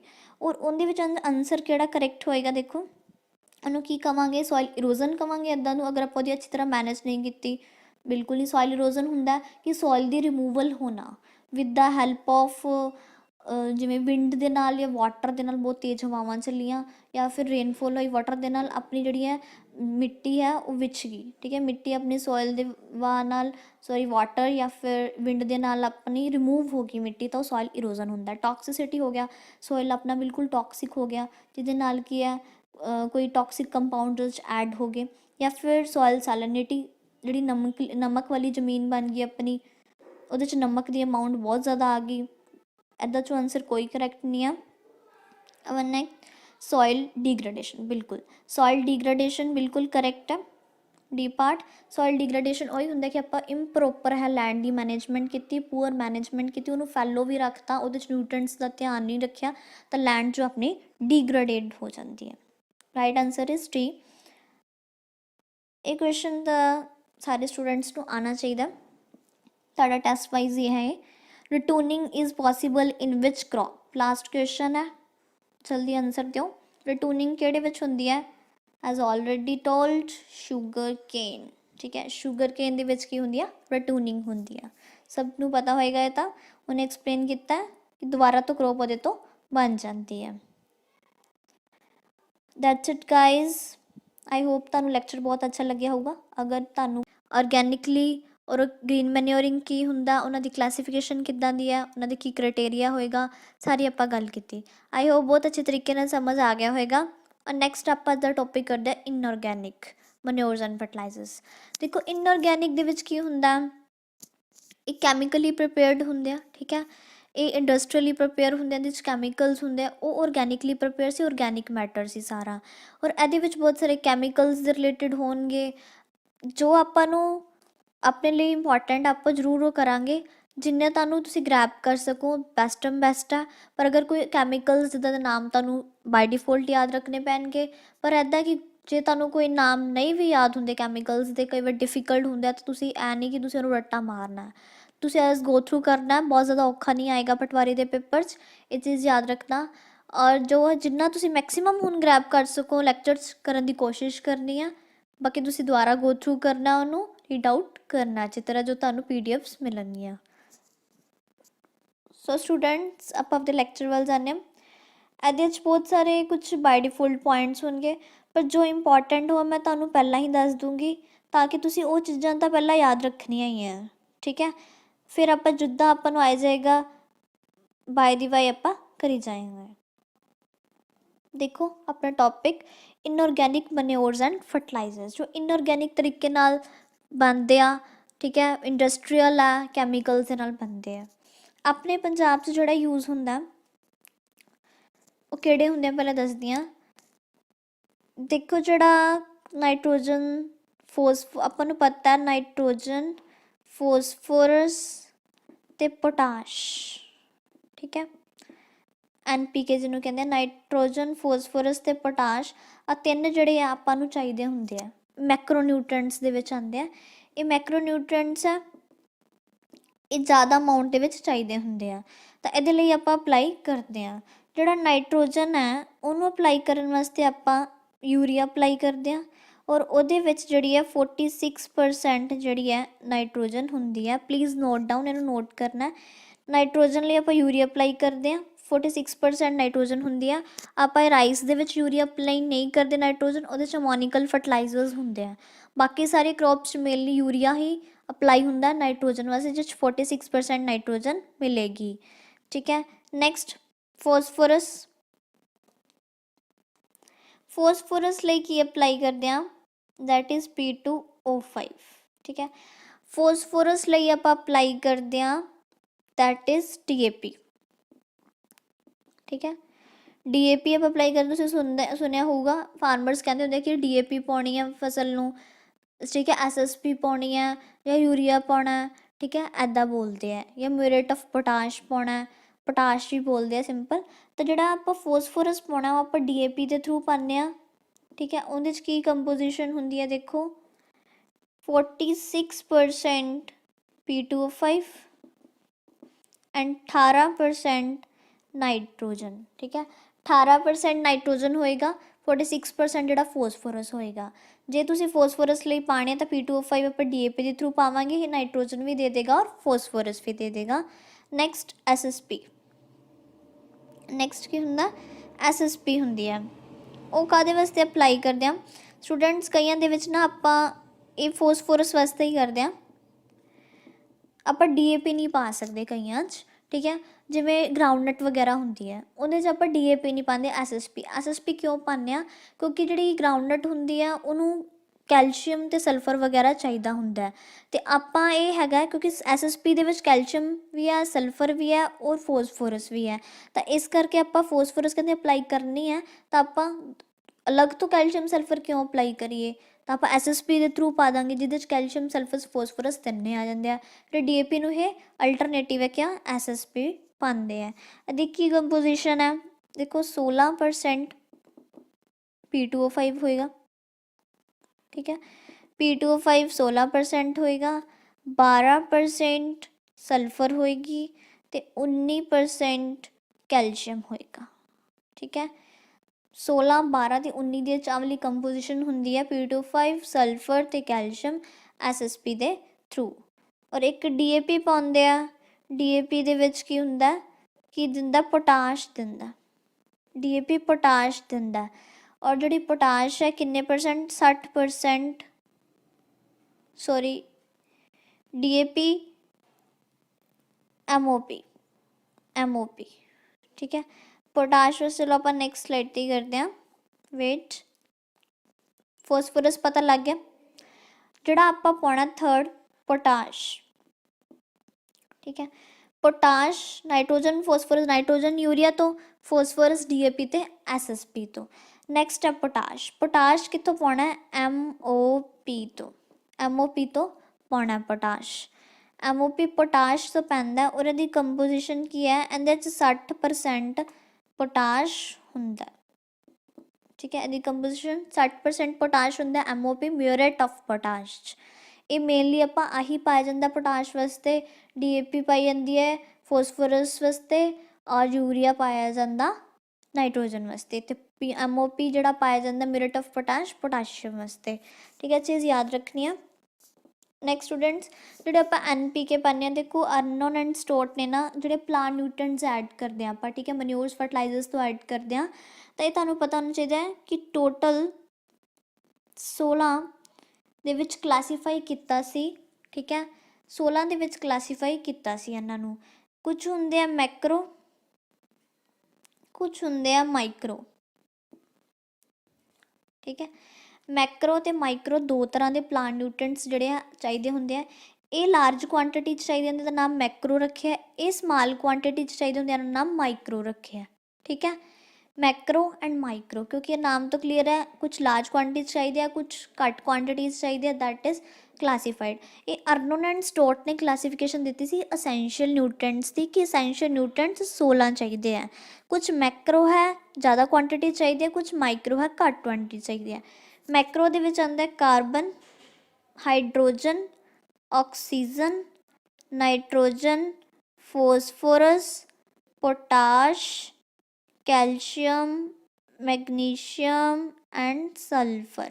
ਨੋਟ ਡਾਊਨ ਕਰੋ, ਆਹ 9 ਜਿਹੜੇ ਹੈਗੇ ਆ ਮੈਕਰੋ 'ਚ ਆ ਜਾਂਦੇ, ਬਾਕੀ ਦੇ ਜਿਹੜੇ 7 ਹੋਣਗੇ ਕਾਹਦੇ 'ਚ ਆਉਣਗੇ, ਮਾਈਕਰੋ 'ਚ। ਉਹਦੇ 'ਚ ਕਿਹੜੇ ਆਉਣਗੇ, iron, zinc, copper, molybdenum, manganese, boron and chloride, ਠੀਕ ਹੈ। ਇਹ ਮਾਈਕਰੋ ਦੇ ਅੰਡਰ ਆਉਂਦੇ ਆ, ਕੁਛ ਮੈਕਰੋ ਦੇ ਅੰਡਰ ਆਉਂਦੇ ਆ, ਕੁਛ ਮਾਈਕਰੋ ਦੇ ਅੰਡਰ ਆਉਂਦੇ ਆ, ਤਾਂ ਇੱਦਾਂ ਆਪਾਂ ਇਹਨੂੰ ਕਲਾਸੀਫਾਈ ਕਰ ਦਾਂਗੇ। Please note down fast guys. Arnon and Stout ਨੇ ਕਲਾਸੀਫਿਕੇਸ਼ਨ ਦਿੱਤੀ ਸੀ carbon, hydrogen, oxygen, nitrogen, phosphorus, potash, calcium, magnesium, sulphur, macros, micros, zinc, iron, copper, molybdenum, manganese, boron and chloride. आप अपने टॉपिक ਵੱਲ ਵਧਦੇ ਹਾਂ। ਇਨਆਰਗੈਨਿਕ ਮਨਿਓਰਸ ਐਂਡ ਫਰਟੀਲਾਈਜ਼ਰਸ ਕਿਹੜੇ ਹੁੰਦੇ ਆ? ਦੇਖੋ ਇਹਨੂੰ ਆਪਾਂ ਕਲਾਸੀਫਾਈ ਕਰਾਂਗੇ ਇੱਦਾਂ ਕਿ ਸਟ੍ਰੇਟ ਫਰਟੀਲਾਈਜ਼ਰਸ, ਠੀਕ ਹੈ। ਸਟ੍ਰੇਟ ਫਰਟੀਲਾਈਜ਼ਰਸ ਕਿਹੜੇ ਹੁੰਦੇ ਆ ਕਿ ਇਹ ਆਪਾਂ ਇੱਦਾਂ ਦੇ ਹੁੰਦੇ ਆ ਕਿ those are supply only one primary plant nutrient. ਇੱਕੋ ਹੀ ਪ੍ਰਾਇਮਰੀ ਪਲਾਂਟ ਨਿਊਟ੍ਰੀਐਂਟ ਦੇ ਵਿੱਚ ਕਿਹੜਾ ਆ ਗਿਆ? NPK ਆ ਗਿਆ। ਇੱਕ ਟਾਈਮ 'ਤੇ ਸਟ੍ਰੇਟ ਫਰਟੀਲਾਈਜ਼ਰ ਸਿਰਫ ਇੱਕੋ ਹੀ ਦੇਊਗਾ, N ਜਾਂ P ਜਾਂ K, ਠੀਕ ਹੈ। ਇਹ NPK ਵਾਸਤੇ ਇੱਕ ਹੀ ਨਿਊਟ੍ਰੀਐਂਟ ਪ੍ਰੋਵਾਈਡ ਕਰਦਾ, ਡਿਪੈਂਡ ਕਰਦਾ ਕਿ ਨਿਊਟ੍ਰੀਐਂਟ ਕਿੱਦਾਂ ਦਾ ਪ੍ਰੈਜ਼ੈਂਟ ਹੈ ਆਪਣੇ ਫਰਟੀਲਾਈਜ਼ਰਸ ਦੇ ਵਿੱਚ, ਉਹਨੂੰ ਕਲਾਸੀਫਾਈ। ਪਹਿਲਾਂ ਹੈਗਾ ਨਾਈਟ੍ਰੋਜੀਨਸ ਫਰਟੀਲਾਈਜ਼ਰ, ਜਿਹੜਾ ਹੈ ਨਾਈਟ੍ਰੋਜਨ ਪ੍ਰੋਵਾਈਡ ਕਰੂਗਾ। These are those which contain and supply only nitrogen supply ਕਰੂਗਾ। And are those fertilizers which are sold for the and content nitrogen content ਵਾਸਤੇ and manufactured as for the commercial scale ਵਾਸਤੇ। ਇਹਦੇ ਵਿੱਚ nitrate form ਆ ਜਾਂਦੀ ਹੈ NO3, ਅਮੋਨੀਕਲ form ਆ ਜਾਂਦੀ ਹੈ NO3। ਇਹਦੇ ਵਿੱਚ ਕਿਹੜੇ ਆਉਂਦੇ? ਨਾਈਟ੍ਰੇਟ ਫੋਮ ਵਾਲੇ ਸੋਡੀਅਮ ਨਾਈਟ੍ਰੇਟ ਆ ਗਿਆ, ਕੈਲਸ਼ੀਅਮ ਨਾਈਟ੍ਰੇਟ ਆ ਗਿਆ, ਪੋਟਾਸ਼ੀਅਮ ਨਾਈਟ੍ਰੇਟ ਆ ਗਿਆ and nitrate of soda potash ਆ ਗਿਆ। ਐਂਡ ਅਮੋਨੀਕਲ ਫੋਮਸ ਵਿੱਚ ammonium sulphate, ammonium chloride, ammonium anhydrous. Next nitrate and ammoniacal form, ਠੀਕ ਹੈ। ਇਹ ਨਾਈਟ੍ਰੇਟ ਅਤੇ ਅਮੋਨੀਕਲ ਦੋਵੇਂ ਫੋਮ 'ਚ ਹੋਣਗੀਆਂ। Ammonium nitrate, calcium ammonium nitrate, ammonium sulphate nitrate. ਅਤੇ ਅਮਾਈਡ ਫੋਮ ਦੇ ਵਿੱਚ ਕਿਹੜਾ ਹੁੰਦਾ? ਕੈਲਸ਼ੀਅਮ ਸਾਇਮਾਈਡ, ਯੂਰੀਆ ਹੋ ਗਿਆ, ਸਲਫਰ ਕੋਟਡ ਯੂਰੀਆ ਹੋ ਗਿਆ। ਅਮਾਈਡ ਫੋਮ ਦੇ ਵਿੱਚ ਜਿਹੜਾ ਹੁੰਦਾ ਕਿਹੜਾ ਆਉਂਦਾ? ਯੂਰੀਆ ਆਉਂਦਾ। As you know all urea ਕੀ ਹੁੰਦਾ, ਠੀਕ ਹੈ। ਅੱਗੇ ਹੈਗਾ ਫੋਸਫੈਟਿਕ ਫਰਟੀਲਾਈਜ਼ਰਸ। ਫੋਸਫੈਟਿਕ ਫਰਟੀਲਾਈਜ਼ਰਸ ਕਿਹੜੇ ਹੁੰਦੇ ਆ? These are those which contain and supply only the phosphorus. ਇਹ phosphorus supply ਕਰਦੇ ਆ। phosphorus content in fertilizers is expressed as oxidized form ਦੇ ਵਿੱਚ ਹੁੰਦਾ and phosphorus peroxide। ਇਹਦੇ ਵਿੱਚ ਇੱਦਾਂ ਕਹਿ ਰਿਹਾ ਕਿ ਜਿਹੜਾ phosphorus content ਹੋਊਗਾ ਨਾ fertilizers, ਉਹ ਫਰਟੀਲਾਈਜ਼ਰ ਦੇ ਵਿੱਚ ਤਾਂ ਆਕਸੀਡਾਈਜ਼ਡ ਫੋਰਮ 'ਚ ਹੋਊਗਾ, ਫੋਸਫੋਰਸ ਪੈਂਟਆਕਸਾਈਡ ਦੀ ਫੋਰਮ ਦੇ ਵਿੱਚ, ਠੀਕ ਹੈ। ਅਤੇ ਜੇ ਆਪਾਂ ਸੋਇਲ ਦੇ ਵਿੱਚ ਜਾਂ ਪਲਾਂਟ ਦੇ ਵਿੱਚ ਕਹਿ ਦਾਂਗੇ ਤਾਂ ਐਲੀਮੈਂਟਲ ਫੋਰਮ ਦੇ ਵਿੱਚ ਹੋਊਗਾ, P ਦੀ ਫੋਰਮ ਦੇ ਵਿੱਚ, ਠੀਕ ਹੈ। P ਦੀ ਫੋਰਮ ਦੇ ਵਿੱਚ ਇਹਨਾਂ ਦਾ ਕਨਵਰਸ਼ਨ ਫੈਕਟਰਸ ਹੁੰਦੇ ਆ ਕਿ ਉਹ ਕਨਵਰਟ ਕਰ ਦਿੰਦੇ ਆ ਐਲੀਮੈਂਟਲ ਤੋਂ ਆਕਸੀਡਾਈਜ਼ਡ ਫੋਰਮ ਕਨਵਰਟ ਕਰ ਦਿੰਦੇ ਆ, ਜਾਂ ਵਾਈਸ ਵਰਸਾ 2.29 ਅਤੇ 0.43 ਰਿਸਪੈਕਟਿਵਲੀ। ਇਹਨੂੰ ਕਲਾਸੀਫਾਈ ਕਰ ਸਕਦੇ ਹੋ 3 ਗਰੁੱਪਸ ਦੇ ਵਿੱਚ, ਡਿਪੈਂਡ ਕਰਦਾ ਕਿ ਕਿੱਦਾਂ ਦੀ ਕਰੋਪ ਆ ਜਾਂ ਉਹਦੀ ਕਿੰਨੀ ਸੋਲੂਬਿਲਿਟੀ ਹੈ, ਠੀਕ ਹੈ। ਵਾਟਰ ਸੋਲੂਬਲ ਫੋਸਫੋਰਿਕ ਐਸਿਡ ਹੁੰਦਾ, ਸਿਟਰਿਕ ਐਸਿਡ ਸੋਲੂਬਲ ਫੋਸਫੋਰਿਕ ਐਸਿਡ ਹੁੰਦਾ। ਨੈਕਸਟ ਆਪਾਂ ਦੇਖਾਂਗੇ ਫਸਟ ਵਾਟਰ ਸੋਲੂਬਲ ਆ। ਇੱਦਾਂ ਦੇ ਫਰਟੀਲਾਈਜ਼ਰਸ ਅਵੇਲੇਬਲ ਹੁੰਦੇ ਆ form of mono calcium ਫੋਸਫੇਟ the form 'ਚ, ਅਮੋਨੀਅਮ ਫੋਸਫੇਟ ਜਿਸ SSP ਆਉਂਦਾ। ਸਿੰਗਲ ਸੁਪਰ ਫੋਸਫੇਟ ਕੀ ਹੈ? SSP ਹੈ। ਡਬਲ ਸੁਪਰ ਫੋਸਫੇਟ ਆ ਗਿਆ, ਟ੍ਰਿਪਲ ਸੁਪਰ ਫੋਸਫੇਟਸ ਆ ਗਏ। ਇਹ ਵਾਟਰ ਸੋਲੂਬਲ ਫੋਸਫੋਰਿਕ ਐਸਿਡ ਦੇ ਵਿੱਚ ਆਉਂਦੇ ਆ, ਜਿਹੜੇ SSP ਗੱਲ ਕੀਤੀ ਸੀ, ਠੀਕ ਹੈ। ਸਿਟਰਿਕ ਐਸਿਡ ਸੋਲੂਬਲ ਫੋਸਫੋਰਿਕ ਐਸਿਡ ਇੱਥੇ ਫਰਟੀਲਾਈਜ਼ਰਸ ਕੰਟੇਨ ਕਰਦਾ ਸੀਟਰੇਟ ਸੋਲੂਬਲ ਫੋਸਫੋਰਿਕ ਐਸਿਡ, ਡਾਈਕੈਲਸ਼ੀਅਮ ਫੋਸਫੇਟ, ਬੇਸਿਕ ਸਲੈਗਸ ਹੋ ਗਿਆ, ਡਾਈਕੈਲਸ਼ੀਅਮ ਫੋਸਫੇਟ ਹੋ ਗਿਆ। ਨੈਕਸਟ ਇਨਸੋਲੂਬਲ ਵਾਟਰ ਔਰ ਸਿਟਰਿਕ ਐਸਿਡ, ਠੀਕ ਹੈ। ਇਹਦੇ ਵਿੱਚ ਕੀ ਹੁੰਦਾ ਕਿ ਰੌਕ ਫੋਸਫੇਟ ਹੋ ਗਿਆ, ਰਾ ਬੋਨ ਮੀਲ ਹੋ ਗਿਆ, ਬੋਨ ਮੀਲ ਆ ਜਾਂਦੀ ਹੈ, ਸਟੀਮਡ ਬੋਨ ਮੀਲ ਆ ਜਾਂਦੀ। ਬੋਨ ਮੀਲ ਕਿਹੜੀਆਂ ਹੁੰਦੀਆਂ? ਕੈਟਲਸ ਦੀਆਂ ਬੋਨਸ ਤੋਂ ਜਿਹੜੀਆਂ ਬਣਦੀਆਂ। ਐਂਡ ਪੋਟਾਸ਼ੀਅਮ ਫਰਟੀਲਾਈਜ਼ਰਸ ਦੇ ਵਿੱਚ ਹੁੰਦਾ ਕਿ ਥੀਜ਼ ਆਰ ਦੋਜ਼ ਵਿਚ ਕੰਟੇਨ ਕਰਦਾ ਸਪਲਾਈ ਓਨਲੀ ਪੋਟਾਸ਼ ਸਪਲਾਈ ਕਰੂਗਾ and is known as K2O supply ਕਰੋ potassium oxide and conversion factors and the 0.83 elemental factors oxide forms 1.2। ਇਹ ਗਰੁੱਪ ਡੀ ਕੀਤਾ ਜਾਂਦਾ ਦੋਵਾਂ ਦੇ ਵਿੱਚ chloride form, non chloride form. Chloride form ਦੇ ਵਿੱਚ ਕਿਹੜਾ ਆ ਜਾਂਦਾ? ਮਿਊਰੇਟ ਆਫ ਪੋਟਾਸ਼ ਜਾਂ ਫਿਰ ਪੋਟਾਸ਼ੀਅਮ, ਉਹਨੂੰ ਕਲੋਰਾਈਡ ਕਹਿੰਦੇ। Non chloride potassium sulphate, potassium magnesium, potassium. Next complex ਔਰ ਕੰਪਾਊਂਡ ਫਰਟੀਲਾਈਜ਼ਰਸ, ਠੀਕ ਹੈ। ਕੰਪਲੈਕਸ ਫਰਟੀਲਾਈਜ਼ਰਸ ਕੀ ਹੁੰਦੇ? ਇੱਕ ਨਹੀਂ, ਇਹ ਬਹੁਤ ਜ਼ਿਆਦਾ ਦੋ ਜਾਂ ਦੋ ਤੋਂ ਜ਼ਿਆਦਾ ਜਿਹੜੇ ਫਰਟੀਲਾਈਜ਼ਰਸ ਜਿਹੜੇ ਪ੍ਰਾਇਮਰੀ ਨਿਊਟ੍ਰੀਐਂਟਸ ਆ ਅਪਲਾਈ ਕਰਦੇ। ਸਟ੍ਰੇਟਸ ਇੱਕੋ ਅਪਲਾਈ ਕਰਦਾ, ਕੰਪਲੈਕਸ 2 ਜਾਂ 3 ਇਹ ਇੱਕੋ ਹੀ ਜਿਹੜਾ ਆਪਣਾ ਫਰਟੀਲਾਈਜ਼ਰ 2-3 ਪ੍ਰਾਇਮਰੀ ਨਿਊਟ੍ਰੀਐਂਟਸ ਜਾਂ ਮੈਕਰੋ ਨਿਊਟ੍ਰੀਐਂਟਸ ਕਹਿ ਦਿੰਦੇ ਆ ਅਪਲਾਈ ਕਰਦੇ ਆ NPK ਦੀ ਫੋਰਮ 'ਚ। These are those which contain ਕਰਦੇ 2 or 3 primary nutrients of which 2 primary nutrients are in chemical combination, ਠੀਕ ਹੈ। Di ammonium phosphate, nitrophosphate, ammonium phosphate, potassium nitrate, ammonium sulphate phosphate, ammonium nitrate phosphate, ammonium potassium phosphate ਇਹ ਆ ਜਾਂਦੇ ਆ। ਤੇ ਇੱਦਾਂ ਦੇ ਫਰਟੀਲਾਈਜ਼ਰਸ, ਮਿਕਸ ਫਰਟੀਲਾਈਜ਼ਰਸ ਕੀ ਹੁੰਦੇ ਆ, ਮਿਕਸ ਹੁੰਦੇ ਕਿ ਆਪਾਂ ਮਕੈਨੀਕਲੀ ਮੈਨੂਅਲੀ ਆਪਾਂ ਕਹਿ ਸਕਦੇ ਹਾਂ ਦੋ ਫਰਟੀਲਾਈਜ਼ਰਸ ਨੂੰ ਮਿਕਸ ਕਰਤਾ, ਇੱਕ ਨਾਈਟ੍ਰੋਜਨ ਵਾਲਾ ਸੀ, ਇੱਕ ਫੋਸਫੋਰਸ ਵਾਲਾ ਸੀ, ਦੋਨਾਂ ਨੂੰ ਮਿਕਸ ਕਰਤਾ, ਆਪਣੇ ਕੋਲ ਮਿਕਸ ਫਰਟੀਲਾਈਜ਼ਰਸ ਬਣ ਗਏ। ਠੀਕ ਹੈ, ਇੱਦਾਂ ਦੇ ਫਿਜ਼ੀਕਲੀ ਮਿਕਸਚਰ ਹੁੰਦਾ ਸਟ੍ਰੇਟ ਜਾਂ ਸਟ੍ਰੇਟ ਫਰਟੀਲਾਈਜ਼ਰਸ ਦਾ ਕੰਟੇਨ ਕਰਦਾ 2 ਜਾਂ 2 ਤੋਂ ਜ਼ਿਆਦਾ ਪ੍ਰਾਇਮਰੀ ਨਿਊਟ੍ਰੈਂਟਸ। ਇਹ ਥੋਰਲੀ ਮਿਕਸ ਕਰਦੇ ਨੇ, ਇਨਗ੍ਰੈਡੀਐਂਟਸ ਨੂੰ ਮਿਕਸ ਕਰ ਦਿੰਦਾ ਇਧਰ ਮੈਨੂਅਲੀ ਜਾਂ ਫਿਰ ਮਕੈਨੀਕਲੀ। ਠੀਕ ਹੈ, ਫਰਟੀਲਾਈਜ਼ਰਸ ਗ੍ਰੇਡ ਹੁੰਦਾ, ਗਰੰਟਡ ਮਿਨੀਮਮ ਪਰਸੈਂਟੇਜ ਇਹਨਾਂ ਹੁੰਦਾ ਵੀ ਘੱਟੋ ਘੱਟ ਇੰਨੀ % ਦਾ ਹੋਊਗਾ, NPK ਦੀ ਹੁੰਦੀ ਹੈ ਕਿ ਇਹਦੇ 'ਚ ਇੰਨੀ % ਦਾ ਹੋਊਗਾ। 20-20-0 ਦੀ ਰੇਸ਼ੋ 'ਚ ਹੁੰਦਾ, 28-28-0, 18-18-10, 14-25 ਤੁਸੀਂ ਇਹ ਸਾਰੇ ਦੇਖ ਸਕਦੇ ਹੋ, ਆਹ ਵਾਲੀ ਕੰਪੋਜੀਸ਼ਨ ਦੇ ਹੁੰਦੇ ਆ, ਇਹਨਾਂ ਨੂੰ ਮਿਕਸ ਕੀਤੇ ਹੁੰਦੇ ਆ manually. Next micro nutrient fertiliser, ਇਹ ਹੁੰਦਾ ਕਿ ਮਾਈਕਰੋ ਨਿਊਟ੍ਰੈਂਟਸ ਅਪਲਾਈ ਕਰਦਾ। ਠੀਕ ਹੈ, ਇੱਦਾਂ ਦੇ ਨਿਊਟ੍ਰੈਂਟ ਜਿਹੜੇ ਸਪਲਾਈ ਕਰਦੇ, ਨਿਊਟ੍ਰੈਂਟ ਸਮਾਲ ਕੁਆਂਟਿਟੀ ਆਪਾਂ ਨੂੰ ਪਤਾ ਮੈਕਰੋ ਅਤੇ ਮਾਈਕਰੋ ਦੋ ਹੁੰਦੇ ਆ। ਇਹ ਮਾਈਕਰੋ ਵਾਸਤੇ ਹੁੰਦਾ ਜਿਹੜੇ ਸਮਾਲ ਕੁਆਂਟੀਟੀਜ਼ ਚਾਹੀਦੇ, ਕੈਮੀਕਲਸ ਸਪਲਾਈ ਕਰਦੇ, elements required with a plant ਨੂੰ ਸਮਾਲ ਕੁਆਂਟੀਟੀਜ਼ ਚਾਹੀਦੇ ਹੁੰਦੇ ਆ, ਲਾਈਕ ਕਾਪਰ ਸਲਫੇਟ ਹੋ ਗਿਆ, ਜਿੰਕ ਸਲਫੇਟ ਹੋ ਗਿਆ, ਸੋਡੀਅਮ ਬੋਰੇਟ ਹੋ ਗਿਆ, magnesium sulphate, sodium molybdate, ammonium molybdate, ferrous sulphate etcetera. Next ਕੁਝ ਬਾਇਓ ਫਰਟੀਲਾਈਜ਼ਰਸ ਹੁੰਦੇ ਆ। ਠੀਕ ਹੈ, ਬਾਇਓ ਫਰਟੀਲਾਈਜ਼ਰਸ ਕੀ ਹੁੰਦੇ ਆ, ਮਾਈਕਰੋਬੀਅਲ ਏਜੰਟਸ ਹੁੰਦੇ ਆ। ਠੀਕ ਹੈ, ਮਾਈਕਰੋਬੀਅਲ ਹੁੰਦੇ ਆ, ਇਹ ਯਾਦ ਦੇਖੋ ਕੀ ਹੁੰਦਾ, ਇਹਦੇ 'ਚ ਹੁੰਦਾ ਕਿ ਕੁਝ ਮਾਈਕਰੋਬੀਅਲ ਇਹ ਇੱਦਾਂ ਦੇ ਲਿਵਿੰਗ ਔਰਗਨਿਜ਼ਮਸ ਹੁੰਦੇ ਆ ਜਿਹੜੇ ਆਪਾਂ ਨੂੰ ਸੋਇਲ ਦੇ ਵਿੱਚ ਪਾਏ ਜਾਂਦੇ ਜਾਂ ਫਿਰ ਕਈ ਵਾਰੀ ਸੀਡ ਦੇ ਨਾਲ ਪਾਏ ਜਾਂਦੇ ਆ, ਤਾਂ ਕਿ ਉਹ ਜਿਹੜੇ ਹੈ ਆਪਦੀ ਡੀਕੰਪੋਜੀਸ਼ਨ ਐਕਟੀਵਿਟੀ, ਨਾਈਟ੍ਰੋਜਨ ਫਿਕਸੇਸ਼ਨ ਵਗੈਰਾ ਸਾਰਾ ਕੁਝ ਸੋਇਲ 'ਚ ਕਰਦੇ ਆ। ਜਿਵੇਂ ਸੋਇਲ 'ਚ ਜਾਂ ਸੀਡ 'ਚ ਕਿੱਦਾਂ ਪਾਏ ਜਾਂਦੇ ਆ, ਸੀਡ ਦੇ ਵਿੱਚ ਕਿਤੇ ਹੁੰਦਾ ਵੀ ਸੀਡ ਪਾਇਆ ਜਾਂਦਾ, ਉਹਦੇ 'ਚ ਕੁਝ ਮਾਈਕਰੋਬੀਅਲ ਏਜੰਟਸ ਵਗੈਰਾ ਪਾਏ ਜਾਂਦੇ ਆ, ਰਾਈਜ਼ੋਬੀਅਮ ਬੈਕਟੀਰੀਆ ਵਗੈਰਾ ਹੋ ਗਏ। ਠੀਕ ਹੈ, ਐਜ਼ੋਬੈਕਟਰ ਹੋ ਗਿਆ ਜਾਂ ਐਜ਼ੋਸਪਿਰਿਲੀਅਮ ਹੋ ਗਿਆ, ਇਹ ਉਹਦੇ 'ਚ ਸੀਡ ਪਾਤੀ ਇੱਕ ਬਕਟ 'ਚ, ਨਾਲ ਹੀ ਤੁਸੀਂ ਇਹ ਜਿਹੜੇ ਐਜ਼ੋਸਪਿਰਿਲੀਅਮ, ਐਜ਼ੋਟੋਬੈਕਟਰ ਵਾਲੇ ਬੈਕਟੀਰੀਆ ਪਾਤੇ, ਲਿਵਿੰਗ ਔਰਗਨਿਜ਼ਮ ਪਾਤੇ, ਨਾਲ ਕੋਈ ਹੈ ਫਿਕਸਿੰਗ ਏਜੰਟ ਪਾਤਾ ਜਾਂ ਕੋਈ ਸੈਂਡ ਵਗੈਰਾ ਪਾਤੀ, ਔਰ ਨਾਲ ਕੋਈ ਫਿਕਸਿੰਗ ਏਜੰਟ ਪਾਤਾ, ਜਿਹੜੀ ਹੈ ਸੀਡ ਦੇ ਨਾਲ ਆਹ ਵਾਲੇ ਜਿਹੜੇ ਹੁੰਦੇ ਆ ਨਾ ਸਾਰੇ ਇਹ ਫਿਕਸ ਹੋ ਜਾਣਗੇ, ਜਿਹੜੇ ਮਾਈਕਰੋਬਸ ਹੁੰਦੇ ਆ ਸਾਰੇ ਸੀਡ ਦੇ ਨਾਲ ਫਿਕਸ ਹੋ ਜਾਣਗੇ, ਚਿਪਕ ਜਾਣਗੇ ਸੀਡ ਦੇ ਨਾਲ। ਠੀਕ ਹੈ, ਫਿਕਸਿੰਗ ਏਜੰਟ ਵਿੱਚ ਪਾਇਆ ਆਪਾਂ ਕੋਈ, ਔਰ ਉਹ ਜਦੋਂ ਫਿਕਸ ਗਏ, ਜਦੋਂ ਤੁਸੀਂ ਫਿਕਸ ਹੋ ਗਏ, ਜਦੋਂ ਤੁਸੀਂ ਸੋਇਲ ਦੇ ਵਿੱਚ ਤੁਸੀਂ ਉਹਦੀ ਸੀਡਸ ਪਾਤੀ। ਠੀਕ ਹੈ, ਤੁਸੀਂ ਉਹਦੀ ਬਰੋਡਕਾਸਟਿੰਗ ਕਰਤੀ, ਜਿੱਦਾਂ ਮਤਲਬ ਆਪਾਂ ਸੀਡ ਲਾਤਾ, ਸੀਡ ਲਾਤਾ, ਉਹ ਜਿਹੜੀ ਹੈ ਸੋਇਲ ਦੇ ਵਿੱਚ ਪ੍ਰੈਜੈਂਟ ਹੋ ਜਾਣਗੇ ਸੀਡ ਦੇ ਥਰੂ, ਔਰ ਉੱਥੇ ਆ ਪ੍ਰੋਪਰ ਉਹਦੀ ਡੀਕੰਪੋਜੀਸ਼ਨ ਕਰਾਉਣਗੇ, ਉਹਦੀ ਨਾਈਟ੍ਰੋਜਨ ਐਕਟੀਵਿਟੀ ਸਟਾਰਟ ਹੋਗੀ, ਨਾਈਟ੍ਰੋਜਨ ਫਿਕਸੇਸ਼ਨ ਕਰਾਉਣਗੇ, ਔਰ ਉਹਦੀ ਜਿਹੜੀ ਆ ਸੀਡ ਦੀ ਗਰੋਥ ਅੱਗੋਂ ਪਲਾਂਟ ਦੀ ਬਹੁਤ ਅੱਛੀ ਹੋਏਗੀ, ਔਰ ਅੱਗੋਂ ਉਹਦੀ ਪ੍ਰੋਡਕਸ਼ਨ ਦੇ ਵਿੱਚ ਉਹਦੀ ਯੀਲਡ 'ਚ ਹੈਲਪਫੁਲ ਹੋਣਗੇ। ਠੀਕ ਹੈ, ਇਹਦੇ ਵਿੱਚ ਆਪਾਂ ਅੱਗੇ ਥਿਊਰੀ ਪੜ੍ਹ ਲੈਂਦੇ ਹਾਂ ਕਿ these can defined as preparation containing live ਜਾਂ ਫਿਰ ਲੇਟੈਂਟ ਸੈਲਸ ਹੁੰਦੇ ਆ, ਕੁਝ ਇਫੈਕਟਿਵ ਸਟ੍ਰਿੰਗ ਨਾਈਟ੍ਰੋਜਨ ਫਿਕਸਿੰਗ ਕਰਦੇ ਆ, ਫੋਸਫੇਟ ਸੋਲੂਬਲਾਈਜ਼ਿੰਗ ਐਂਡ ਫੋਸਫੇਟਿੰਗ ਸੈਲੂਲੇਟਿਕ ਮਾਈਕਰੋ ਆਰਗੈਨਿਜ਼ਮਸ। ਇਹ ਯੂਜ਼ ਹੁੰਦਾ ਕਿ ਐਪਲੀਕੇਸ਼ਨ ਸੀਡਸ ਨੂੰ, ਸੋਇਲ ਨੂੰ, ਫਿਰ decomposing areas to increase the number of such microbial process and nutrients in form way rhizobium ਆ ਗਿਆ, azotobacter, azospirillum, blue green algae, azolla. Next method of application of fertilizers. ਠੀਕ ਹੈ, fertilizer ਦੀ application ਕਿੱਦਾਂ ਕਰਨੀ ਹੈ, ਦੇਖੋ in order to get maximum benefit from the manure and fertilizer there should not be applied in proper time and proper manner. ਕਹਿੰਦੇ ਵੀ ਜੇਕਰ ਤੁਸੀਂ ਪ੍ਰੋਪਰ ਦੇਖੋ ਫਰਟੀਲਾਈਜ਼ਰਸ ਦਾ ਬੈਨੀਫਿਟ ਲੈਣਾ ਚਾਹੁੰਦੇ ਹੋ, ਠੀਕ ਹੈ, ਜਿਹੜੇ ਫਰਟੀਲਾਈਜ਼ਰ ਹੁੰਦੇ ਆ ਨਾ ਇਹ ਇੱਦਾਂ ਨਹੀਂ ਕਿ ਕਿੰਨੀ ਹੀ ਕੁਆਂਟਿਟੀ 'ਚ ਪਾ ਦੇਣ, ਇਹ ਫਿਕਸ ਹੁੰਦਾ ਕਿ ਰਾਈਸ ਵਾਸਤੇ ਇੰਨਾ ਹੀ ਫਰਟੀਲਾਈਜ਼ਰ ਪਾਉਣਾ, ਇੰਨਾ ਨਾਈਟ੍ਰੋਜਨ ਫੋਸਫੋਰਸ ਪੋਟਾਸ਼ ਪਾਉਣਾ, ਵੀਟ ਵਾਸਤੇ ਇੰਨਾ ਹੀ ਰੇਸ਼ੋ 'ਚ ਪਾਉਣਾ।